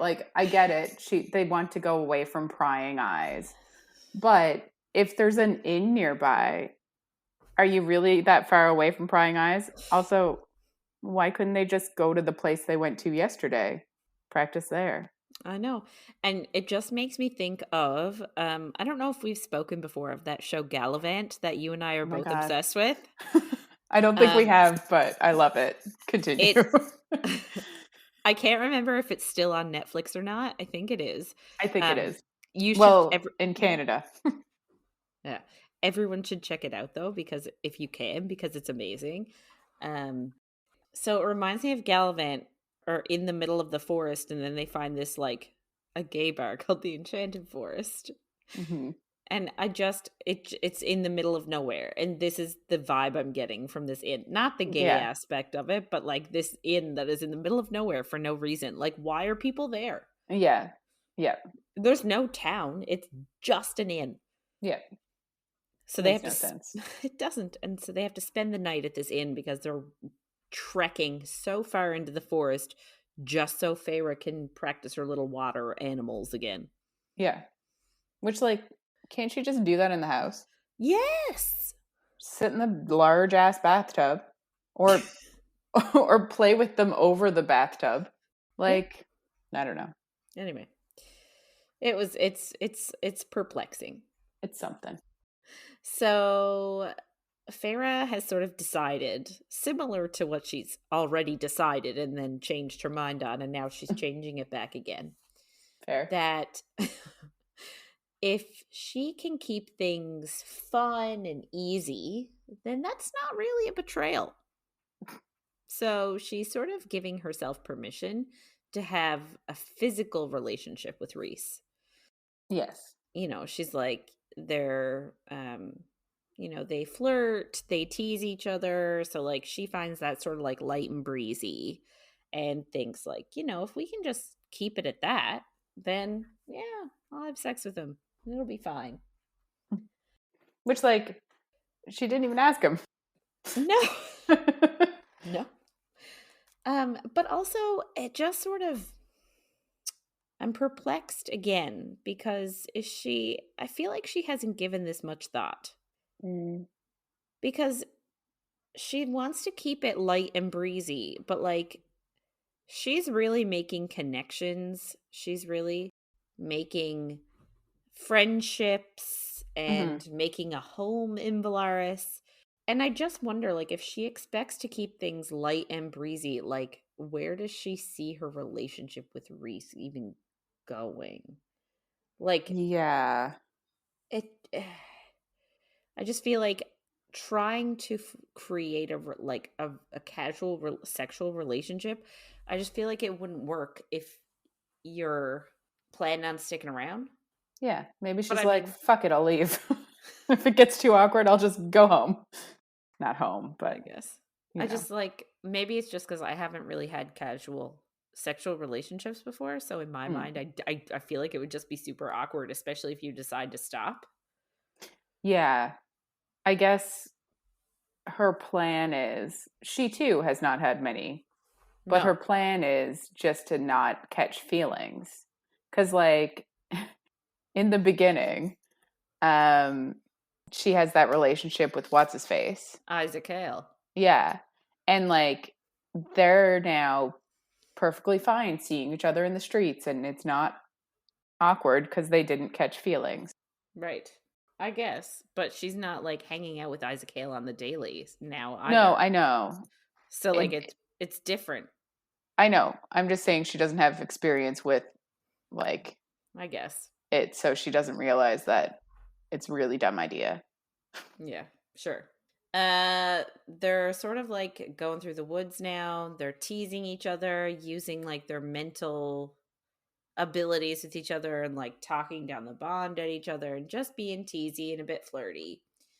And I guess they're planning on doing some form of training exercise. So he actually hangs back, Reese does, like a little bit, and she goes ahead to the clearing to sort of prepare.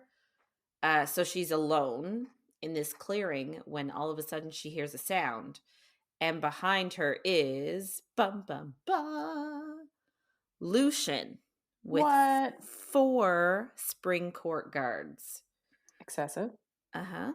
And I guess he's sort of like treading carefully around her as if she's like a frightened deer or like a startled deer and is like, "Oh, Farah, I'm so glad we found you. We've been looking for you for 2 whole months." Mm. And like all she can think of is, shit, I'm by myself. Rhys isn't here. Like Yeah. that's her number one thing because she's worried that Lucian is going to touch her and winnow her away and Rhys won't know where she is. Yeah. So Lucian says, like, it's time to go home. Like, I'm here to take you home. And she says no, flat out to Lucian, and essentially says that place stopped being my home the day that Tamlin locked her inside of it. Mhm. And like, the thing I love about this scene is how vehemently she is like, no, get the fuck away from me, leave me alone. Like, we have a clear indication of A, how she feels, Mhm. and B, like, that her, like, how much she has come to respect and value her place in the night court. Mhm.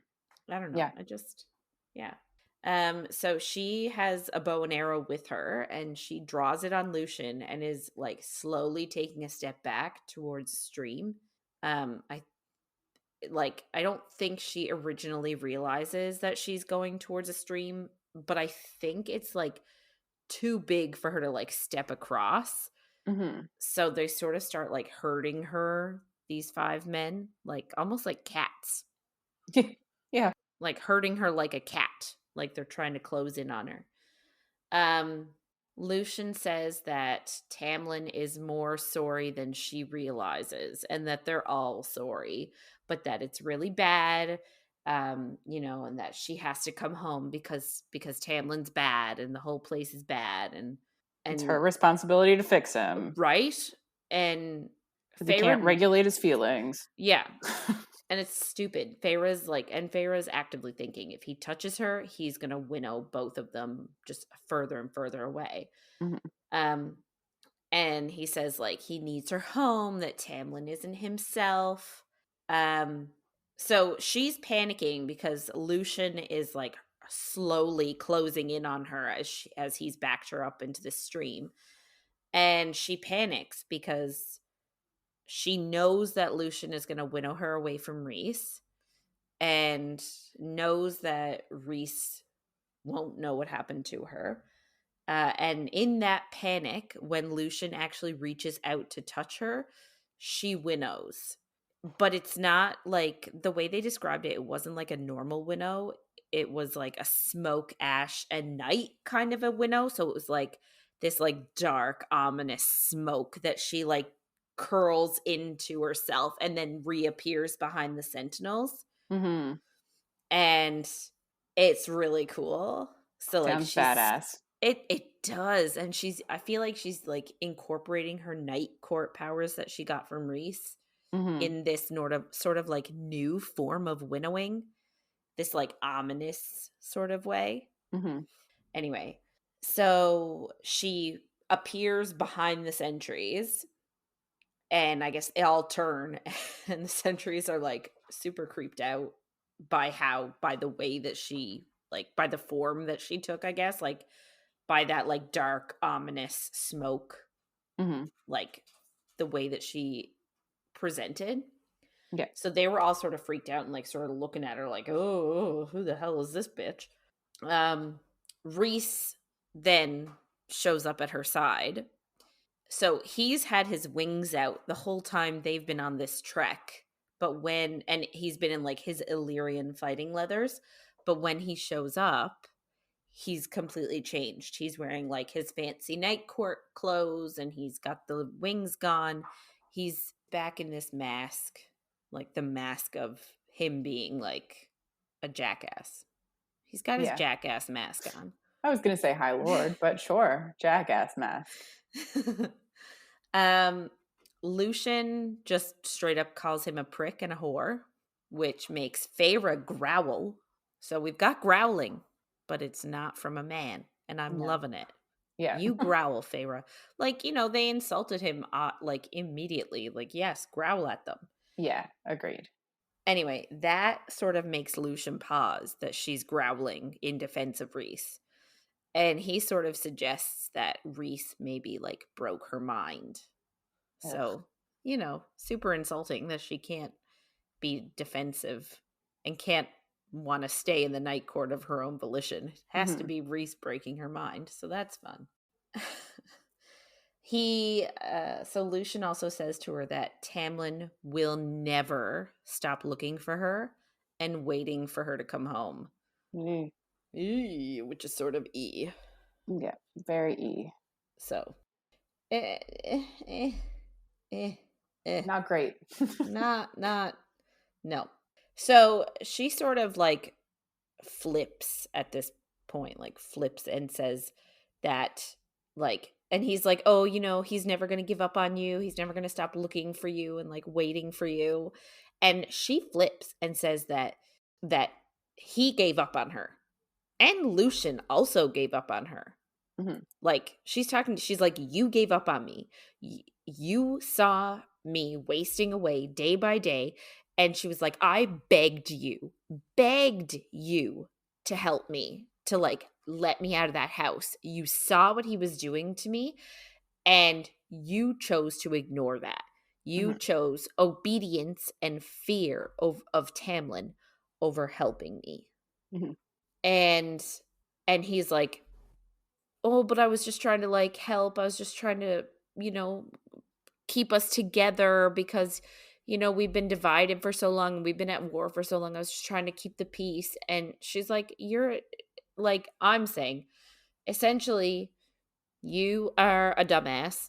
I don't get why everyone likes him so much, Yeah. because I do not. I don't dislike him as much as you do. I understand, like, he's under Tamlin. There's not a whole lot more he could have done. Grow a spine. And get kicked out of that court. Whatever. Live your best life. Stand up for what you That's believe not in. living your best life. Maybe not. Being kicked out of two No, courts. Well, he was but kicked out of Autumn and then getting kicked out of Spring. at least he would have been sticking up for his friend. Are they And really like, friends? no, but she thought they were. Yeah. And she did a lot to save his butt. So he Yeah. he owes her.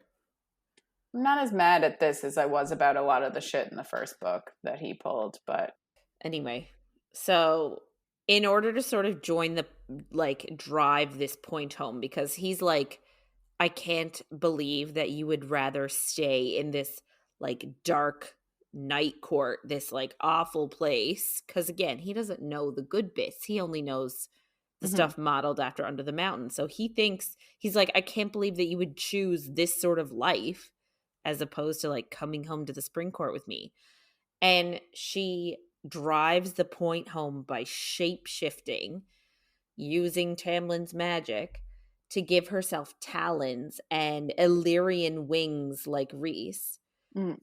and essentially tells Lucien that when you spend so long trapped in the darkness, soon the darkness begins to stare back, which is just like a badass line to say. Yeah. And she also tells Lucien that if Tamlin sends anyone else after her, she would hunt them all down and show them what the darkness has taught her. Eee. And yeah, like, and she's actively aware that the thing she is saying is reflecting what they imagine the night court to be. Like, Yeah. she's conscious that she has to keep up the appearance of it being a terrible place. Mhm. Um, so yeah, so this sort of act convinces Lucien, and they winnow away. But not before Lucien tells Rhys that him and his entire court are dead. Which, like, how is he making these threats? Rhys is the most powerful High Lord ever. Yep. I don't think he's going to care about your little threat, Lucien. Nope. I don't think so. Oh, And awkward. like, I also feel like the Night Court has like entire armies of Illyrians. What Mhm. does the Spring Court have? Nothing. Nothing. A couple of centuries. Yeah. So, So, afterwards, I guess Rhys and Feyre are chatting. Feyre says, like, she doesn't even feel that bad. And that she feels more guilty that she doesn't feel guilty. Ugh. Feelings are so annoying. Yeah. But I mean, like, I've definitely felt like guilty. Like, oh, I feel like I should feel bad, but I Yeah. don't feel bad. You know what I mean? Yeah, I get it. Um, But she just has so many feelings. she does have a lot of feelings. I feel like Hermione and Ron, that conversation where she's like, just because you have the emotional range of a teaspoon. I'm like, I have the emotional range of a teaspoon as well. Yeah. Anyway, she admits that she thinks that's why she didn't take any steps with Rhys at Starfall, is because she felt more guilty at the fact that she didn't feel guilty, even though she's been saying this entire time that she feels like trash and a traitor. Yeah. So, sure, but she doesn't feel guilty at all. Yeah. So they just practice for a little bit and then they go to the inn. There's only one room left when they get there. Like, if you knew you were coming, didn't you think to book ahead? How do you book ahead? Rhys can use those magic notes. True. Yeah, it's really dumb. I get it, but I'm also like, they knew they were going there. What if there was no room? What if there was no room left? Are they going to go sleep in the manger?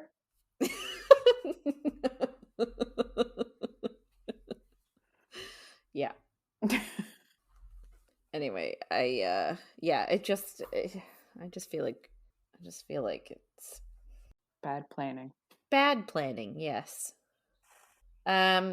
So the one room that is left is in the attic. And apparently it's like the size of a closet. It's like full on tilty roof. So like you don't have a full like ceiling. There's like enough space for a bed and a dresser and maybe a nightstand. They have another like little moment. So Rhys says that like he's gonna go downstairs and get them some food. And Feyre looks at him and again she sees a painting she would paint. So all of her paintings that she's doing is totally with Rhys in mind. Yes. Which is nice. Very focused on him. She is. Rhys says that he loves the way that she looks at him. Ooh. Yeah. He says that maybe like she looks at him as if his power isn't something to be afraid of. And maybe that's why he couldn't stay away from her. Mm-hmm. And I find that quite heartbreaking, actually. Yeah. Because essentially he is saying that one of the reasons why he likes her is because she's the only one that doesn't look at him like he's scary. Yeah, it is very sad. Which is like, that's a low down. Like, I just feel like that's a bit low down on the list of things that are important in a partner. Yes. Like I would take that for granted, maybe. Like, yeah, I'd almost prefer if they looked at me with fear. Just saying. Yeah. Could use a little more fear in men. Yeah. So he's back with the food. And Feyre sort of like internally is thinking about something. She realizes that while all Fae males can be really territorial and like possessive, something was wrong with Tamlin, and not just Tamlin, but also the entire Spring Court, because she knew that Cassian and Asriel could push her, but if she said no, then they would stop. Mm-hmm.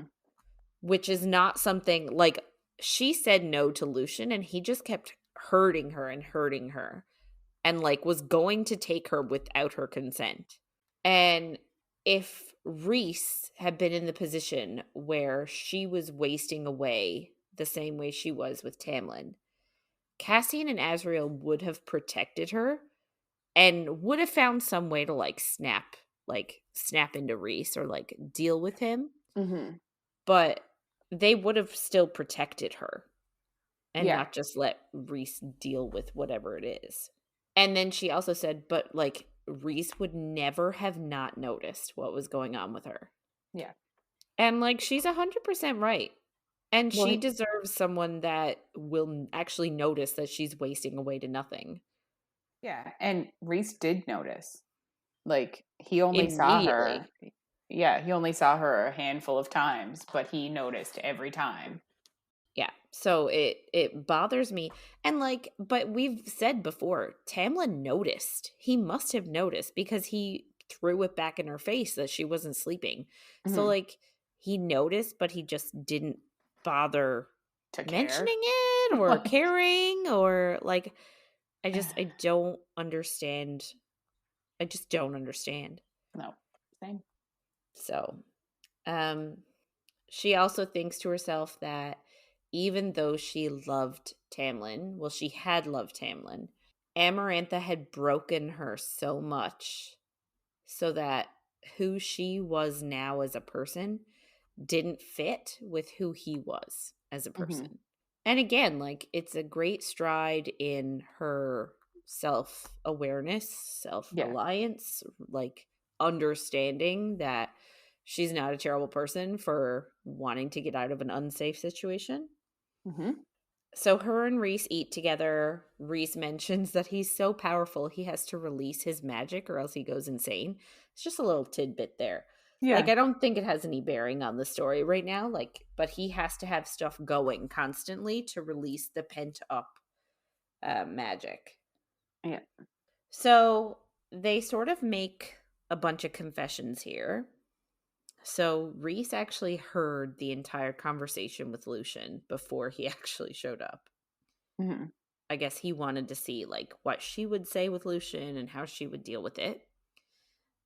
He told Feyre that if she had chosen to return with Lucien, that would have been her choice and he would have accepted that, which I think is again back to with him, it's always her choice.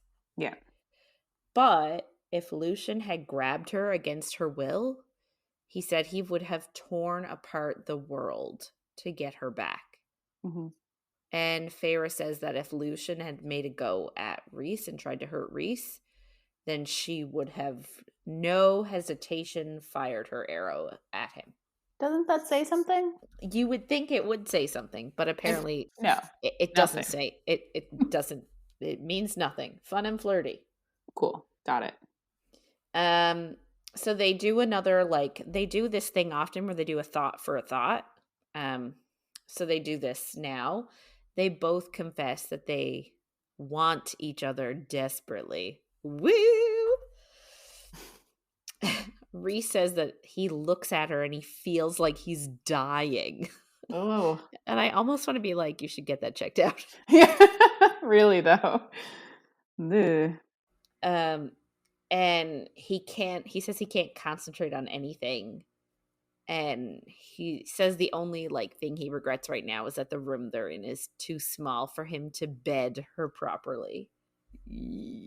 And that of course gives her all the butterflies and the ooh, Yeah. yes.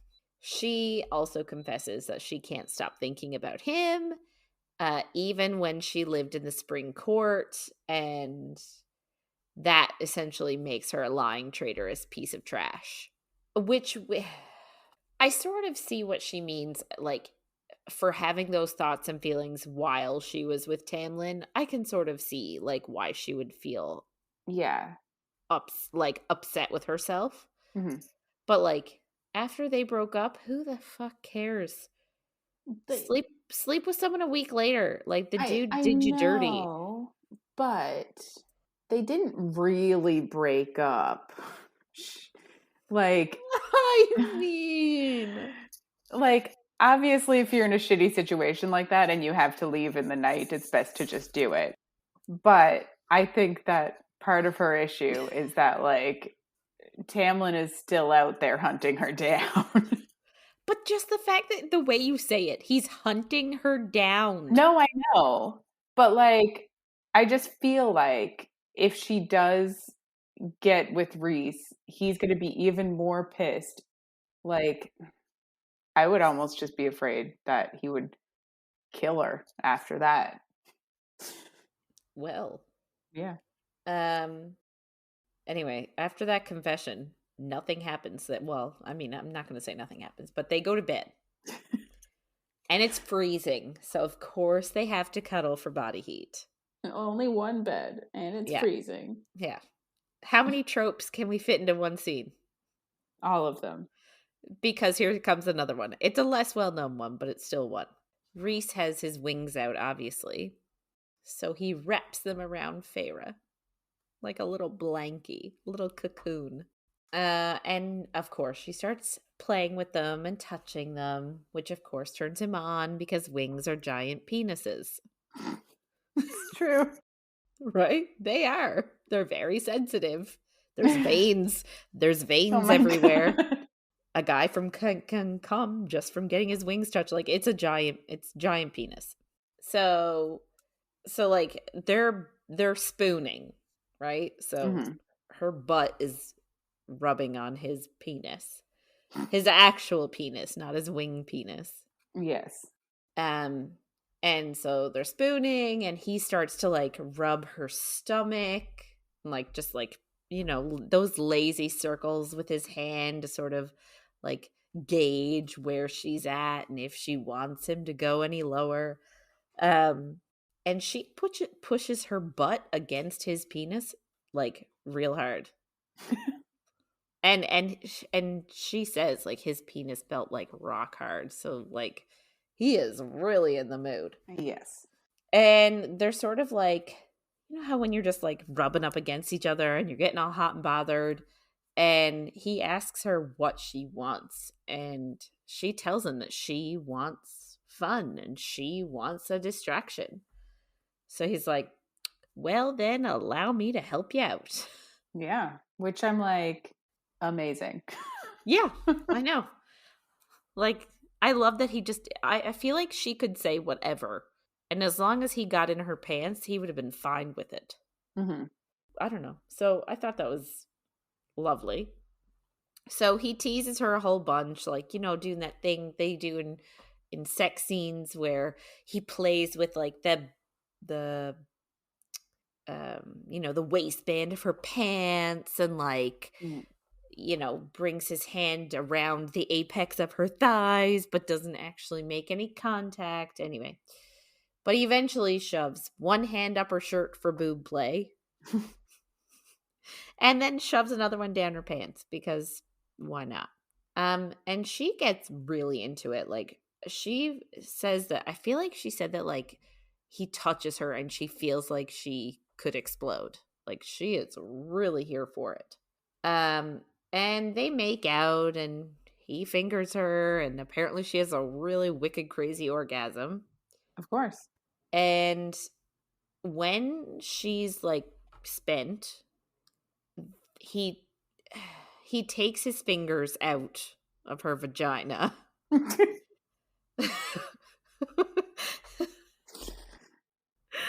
And essentially he says that he's wanted to do that since he felt how wet she was at the Court of Nightmares from earlier. So that he could do this. And then he licks his fingers. Every drop. I don't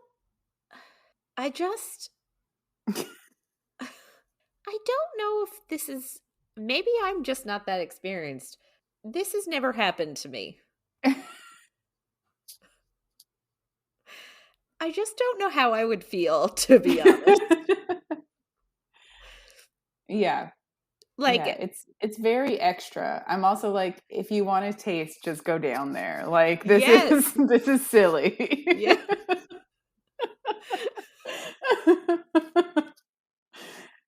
Yeah. So like she is like really, really turned on by that action alone. Mm-hmm. She's like, oh my God, she is right raring to go again. And like, I don't get it. I don't that wouldn't turn me on, I guess. Yeah. Not I guess other than thinking about him going down on me, because that's where my brain would go. yes. That would turn me on maybe. But I'd also be like, okay, and now? Like, let's continue. Why are you can get the taste straight from the source. Straight from the tap. Exactly. Like a maple tree. Canada. Yeah. Anyway. Yeah. We're just going to move on now. Yeah. So she's about she's like so turned on that she's like, oh, it's my turn. And like she's about to get down and dirty with it. And she says that she wants to destroy him sexually. Which I'm like, that sounds nice. Yeah. Like, I feel like it'd be really nice if someone came up to you and said, I want to destroy you. I don't think it would be. Maybe if it's your partner, sure. But anybody else, please do not.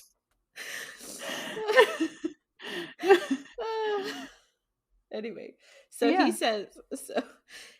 he says that, so like she's like raring to go, and he's like, no, when you lick me, which licking is I mean, wouldn't be how I would describe it. No, me neither. But when she licks him, he wants to be alone so he can roar. He can roar loud enough to take down a mountain. Yep. I mean, that's saying something. Yeah. I'm just like, if they did it in this inn, would the whole inn just implode? Like, would everybody just like get into it? It would just be a black hole of sexual desire. Yeah. Everybody would just be like animal magnetized towards each other because of the sexual tension that is leaking out of them.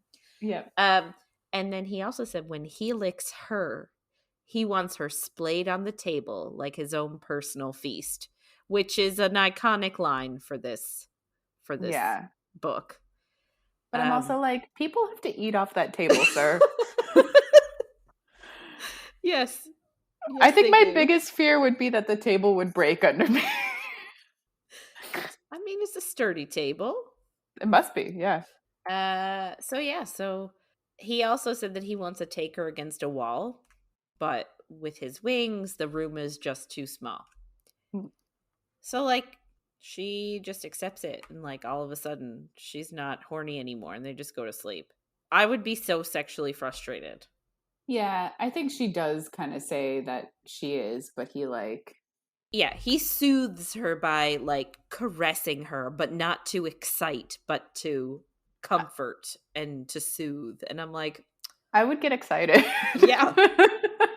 Like, your hands are anywhere near me, I'd be like, let's go. But, like, also, if it's an issue, why can't you just go outside? There's a whole woods. It's true. I just think of the snow and how that is cold. You're saying you've never done it outside in the snow? No, that is not at all what I'm saying, even a little bit. Also, they could put up a shield and then lie on the shield so they're not on the snow. He can heat it up. He heated up the bed. She has all the powers from all the courts. This is true. She could do it too, but he should offer.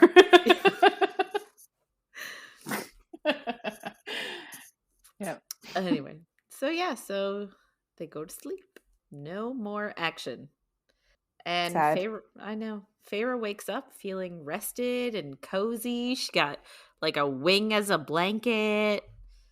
And I think she's really at peace because she slept through the night with no nightmares. So she rolls over and she looks at Rhys, and he's already staring at her. Did he just stare the whole night? I know, that's what I'm thinking. I'm like, it's cute, but it's actually very creepy. Like, he's just like staring at her when she rolls over. Like, if that were me, I'd be like, ah. Yeah. And she thinks that she could be content to stare into his violet eyes forever. forever is a long time. It is a long time. So, just saying. So they go into the mountains to practice with her powers some more before they fly home. Mhm. When they're on their way home, like Rhys is flying them home. She's cradled in his arms. And Feyre sort of can see that Rhys needs to tell her something.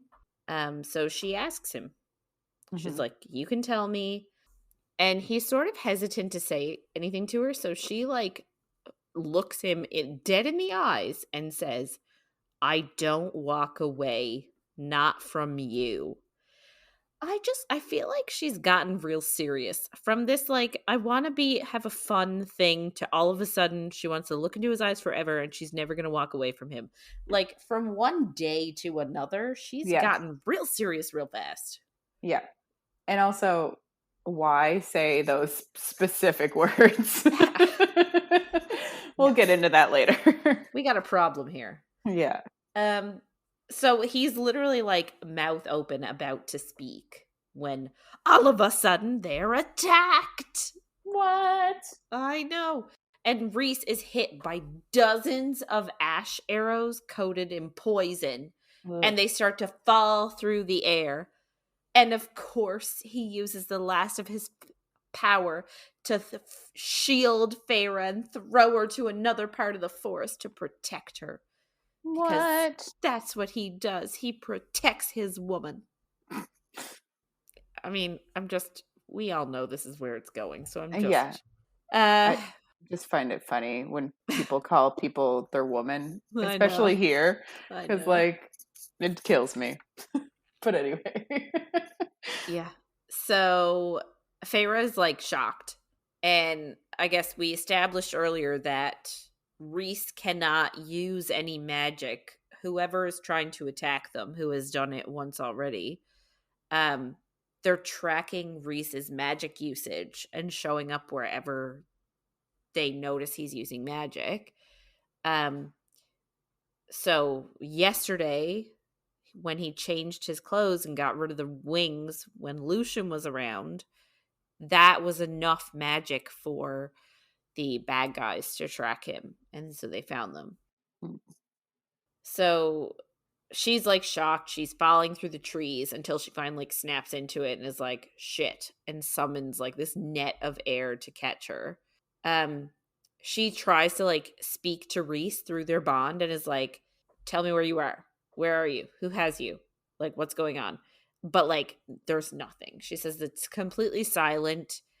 And she says that like she could always feel him there, but now there's like nothing. There's literally nothing. So she is panicking.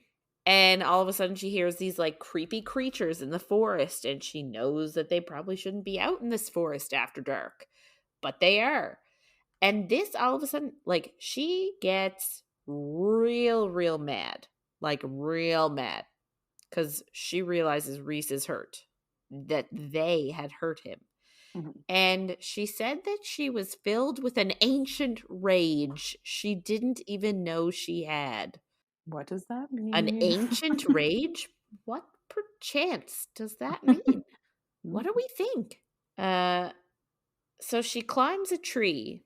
And we have seen before that anger, panic, heightened emotions bring out her ability to winnow. Like, she's done it twice. She did it with Rhys in the clearing when she was really mad. He used her for bait. And then again with Lucien yesterday in the clearing. So this time, she climbs a tree and she starts winnowing from tree to tree to tree to tree.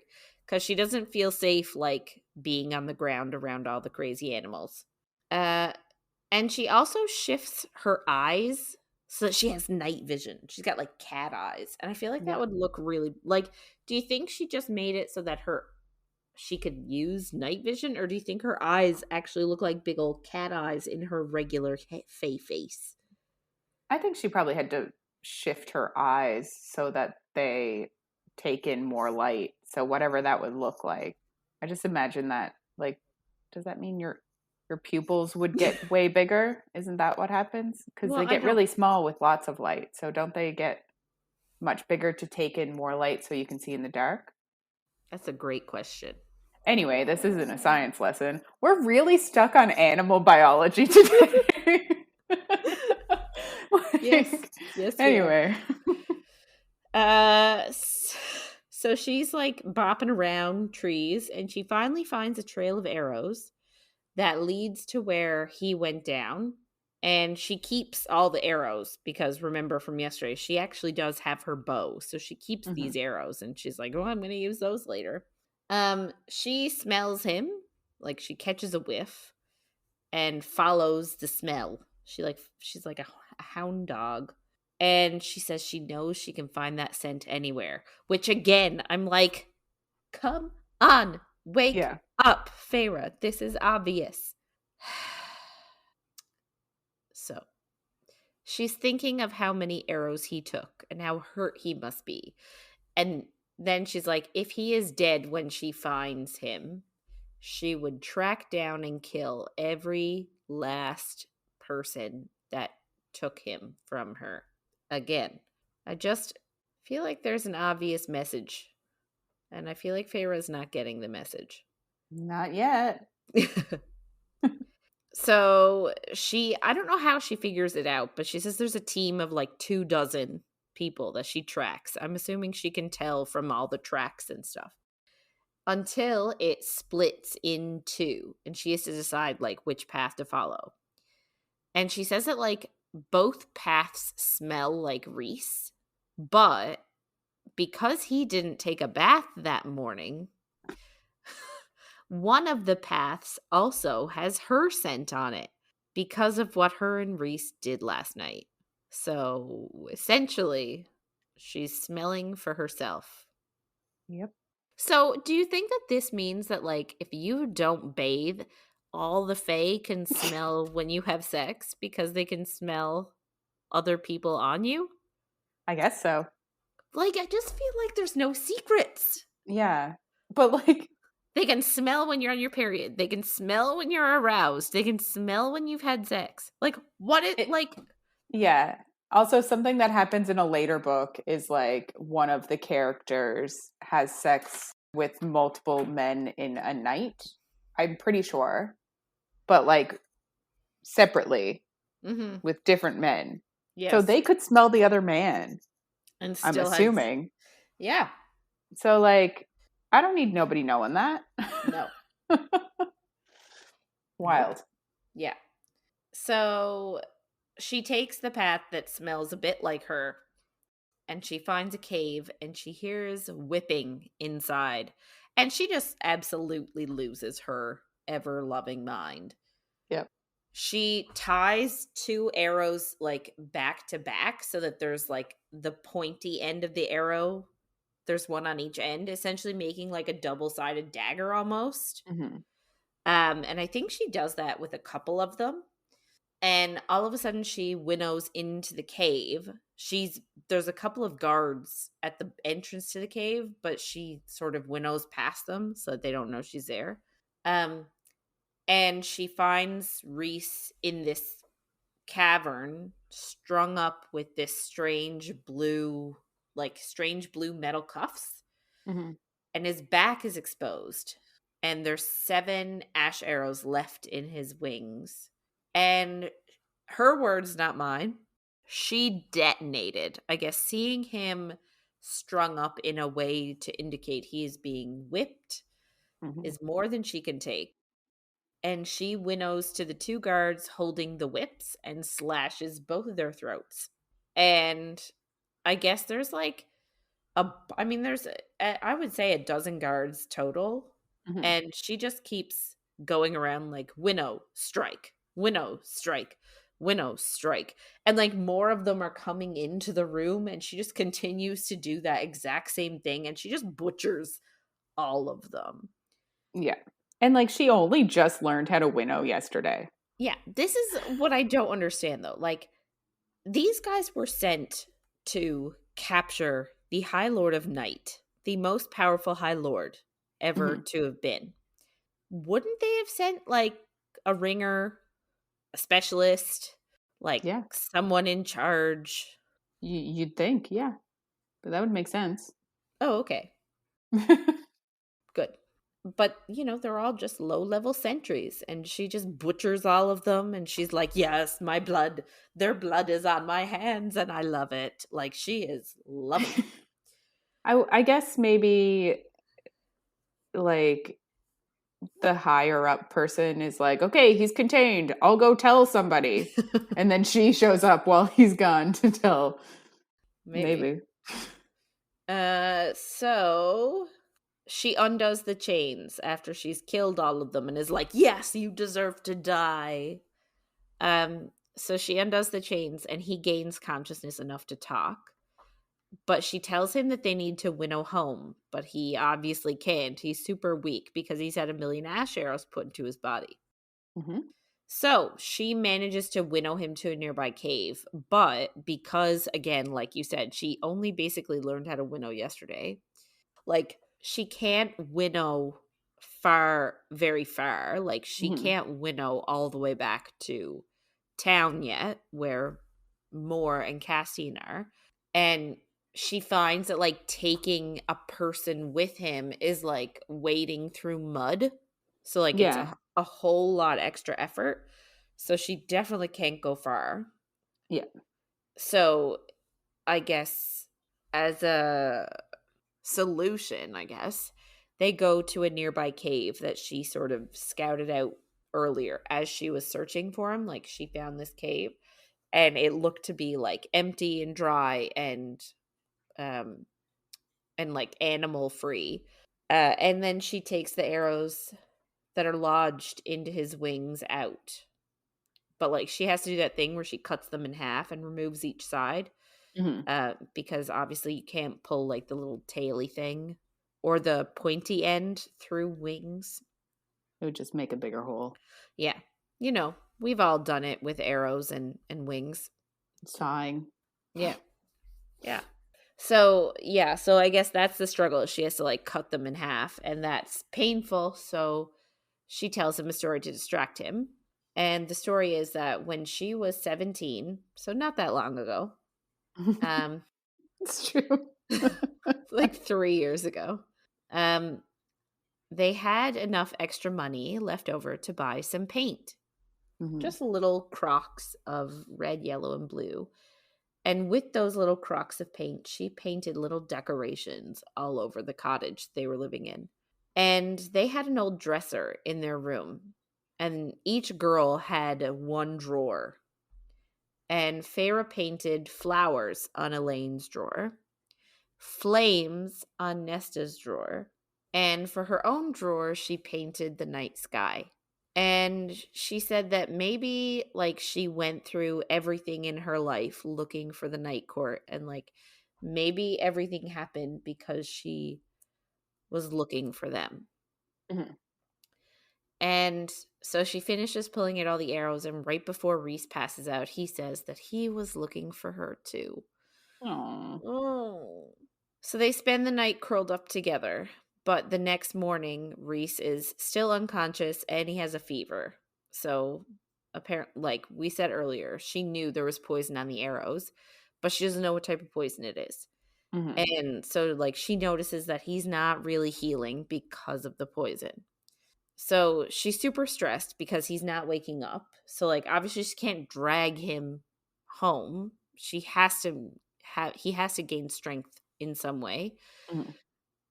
So she decides to do the one thing she knows how to do: make a trap for a cereal. Because it's not hard. No.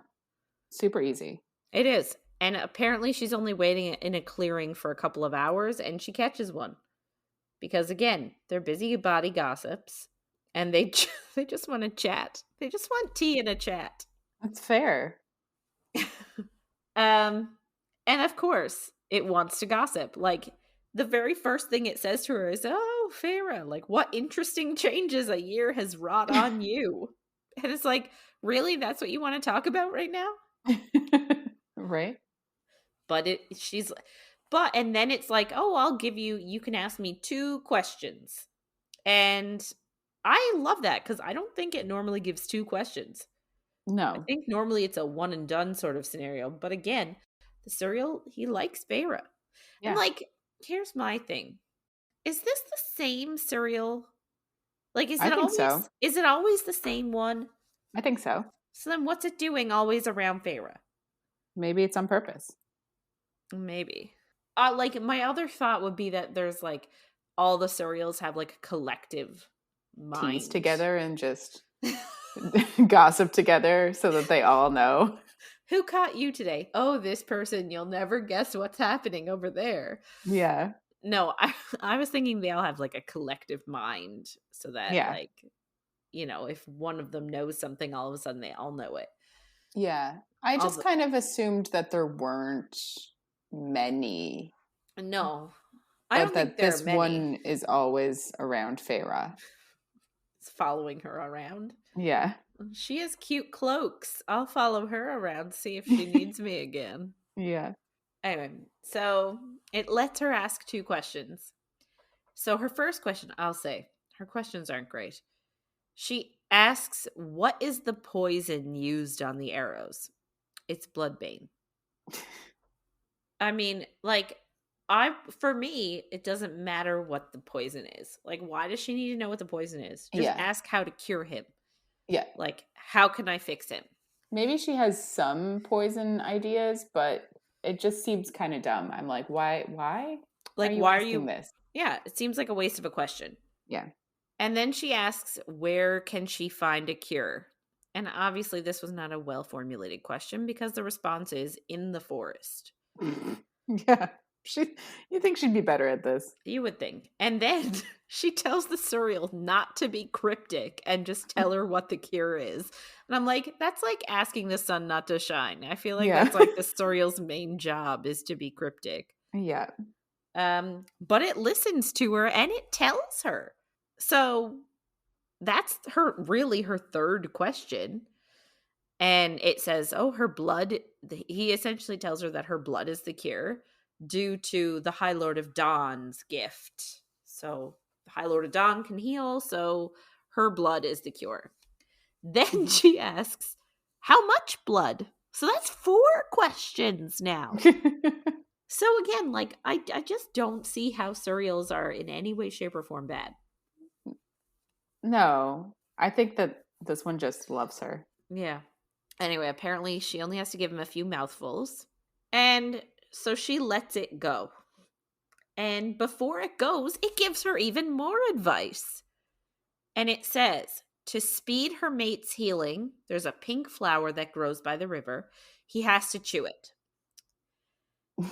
And I will not lie. If this were me in this situation, I would have completely bypassed that like little nugget of information and just been like, cool, pink flower. Thanks a lot. See ya. Yeah, I Like, probably wouldn't have heard it. I would have been like, okay, so mouthful of blood and pink flower, yeah. and he'll be fine. Okay, got Yeah. it. Yeah. I would have Where did you anyway. say the pink flower was again? By the lake. I think I can remember this. Like, typing it in my notes on my phone. Yeah. Anyway, so like, however, though you and I would have completely bypassed that tidbit, Feyre does not. Yeah. She is flabbergasted. She asks, she's like, what did you say? What did you call him? And the cereal grinned at her and said, so you didn't know that the High Lord of the Night Court is your mate? Which he knows that the cereal knows everything. The cereal knows the truth. So the cereal already knew that she didn't know. And he's just being a jackass. I love it so much. I do too. He's I love like the cereal. stirring the pot like, you didn't know? What? I can't believe you didn't know. Shock. Ah. So like she is reeling and she's like, what? And then she asks the cereal a 5th question and asks if Rhys knows. Like, does Rhys know? And the cereal replies, yes, he does. He's known for a long time. And then just goes away. Okay, thank you. I've stirred the pot enough now. I'm going to leave. And just like runs away. Yeah. And she's pissed Mm-hmm. and shocked that she is his mate and that she is not Tamlin's mate. And like, again, we've been pointing out how obvious it's been this entire time. Yeah. We've been pointing things out forever. And like, I don't understand why she would have ever thought she was Tamlin's mate. Like, I know when she was in the spring court and Tamlin would say, "Oh, we just gotta wait for the mate bond to kick in." But like, since leaving and realizing what an asshole he is and what a terrible person and how they don't fit, why would she think she still could be his mate? Yeah. Just, Doesn't make sense. I feel like this proves just even more that Feyre's not that smart. Yeah, I guess. Yeah. So her behavior is sort of a little bit iffy here. So she goes back to the cave, and Rhys is actually awake, which blows my mind that, like, I guess his metabolism is metabolizing the poison so that he could wake up a little bit. Yeah. Um, she essentially like, so she went to the river and got the flower, and essentially like shoves the flower in his mouth and is like, chew on this, and then he chews it, and then she's like, drink this, and like shoves her wrist in his face, and like he can tell she is upset. Yeah. And in her head she's like thinking that he promised not to lie to her or keep things from her, and this was sort of the most important aspect of her existence, Hmm. because apparently a mate bond is so deep and so rare and so cherished. My favorite. I know you really don't like the mate bond, like, No, I just don't like calling something rare when it's not rare. yeah. I don't mind mating bonds in general, but just say that they're like cars and this is Oprah. Like, don't tell me it's a rare thing. Anyway, there you go. Yeah. Um so she asks him how long has he known she's his mate. So he obviously did not know what she was mad about. Hmm. Now he knows. And he says that he knew when Amarantha was killing her. Great time to figure that out.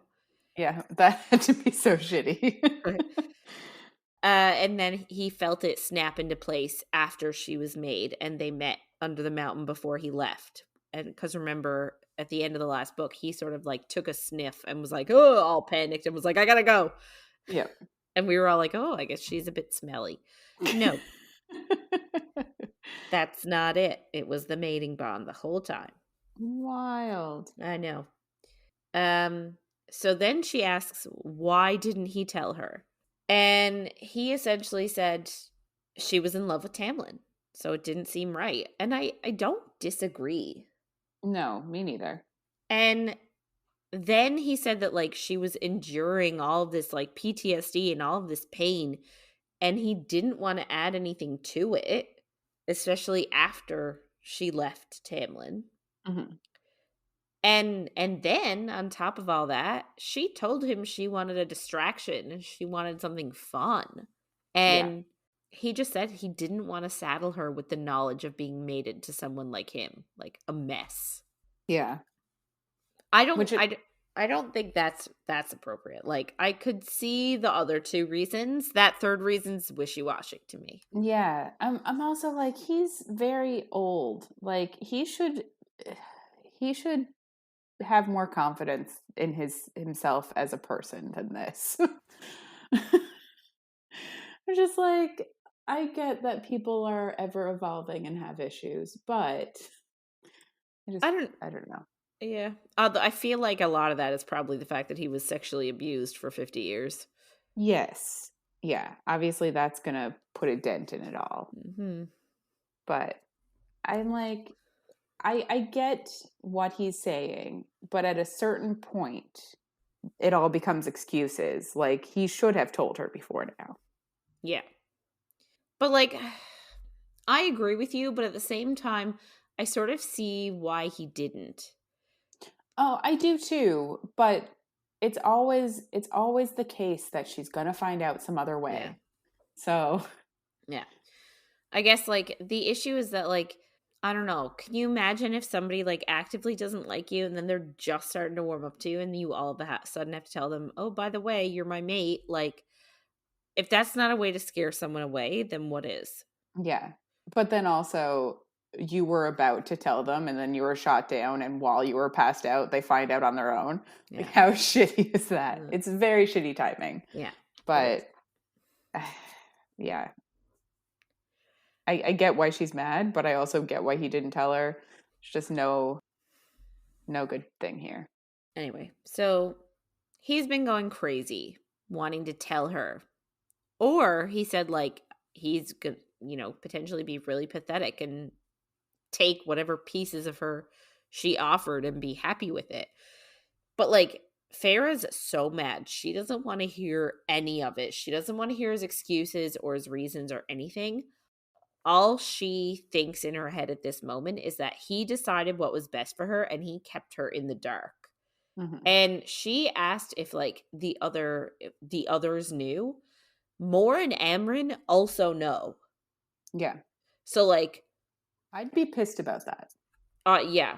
Like, once you hear the story, I'm less pissed with the Moore Amryn thing. Yes. But if I asked and you're like, yeah, they know, I'd be Yeah. like, what the fuck? Yeah. So I'm just going around like a little asshole while everybody knows everything about me. Yeah. Anyway. So yeah, Moore and Amryn know, and Azriel and Cassian, they don't 100% know, but they suspect something.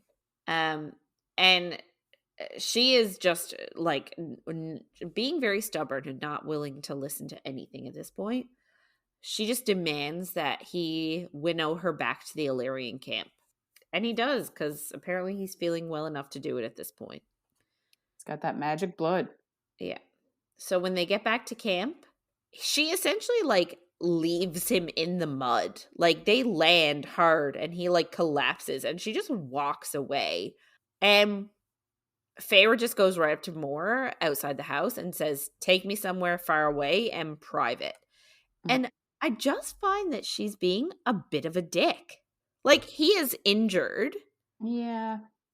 and, like, yeah, she deserves to know, but, like, why is she getting mad? You I know just what I think mean? I just think she needs space and she can't get it. But I don't know. I kind of understand it, but she could have at least been like, "Hey, can someone go help this asshole?" Like, Yeah. you know. But, like, also, he is, like, collapsed in a puddle of mud, calling her name, and she is completely ignoring it. Need Mhm. I remind you that not even a chapter ago, she looked him dead in the eyes and says, "I don't walk away. Not from you." Yeah. What is she doing right now? Yeah. She I don't know is why she said that. like, why say that if it's not true? Yeah. Anyway, I honestly do. I think she's being a bit dickish. Like, wait until Yeah. he's better and let him explain. I don't think I get the compulsion to not be around him right now for a bit to like let yourself feel all your feelings and see how you actually feel about like his deciding things for you and him being your mate. Like I do understand her wanting some time to process before she's ready to listen to more excuses from him. Maybe. You're making a case, but I still think she's being a bit of an asshole about it. Yeah. Like, Yeah. yeah, maybe she could take some time. Maybe she could use the time to herself, but like don't be an asshole about it. Yeah. I think it's a So, bit extra, but I also yeah, can understand where she's coming from. yeah. So Moore takes her to this like magic cabin, and Feyre flat out tells her like why she's upset. The whole thing about like, "Hey, I just found out he's my mate." And you knew about it. Yeah. And Moore tries to make up for it by saying, like, she's never seen him happier than when he's with you. But Feyre's like, "I don't care right now. Like, I'm pissed." Mm. And she tells Moore, like, "Do not tell him where I am." And with that, Mor leaves. So apparently the cabin is spelled to take care of her, so she doesn't have to worry about anything. And she's just going to be alone for a while to think things through.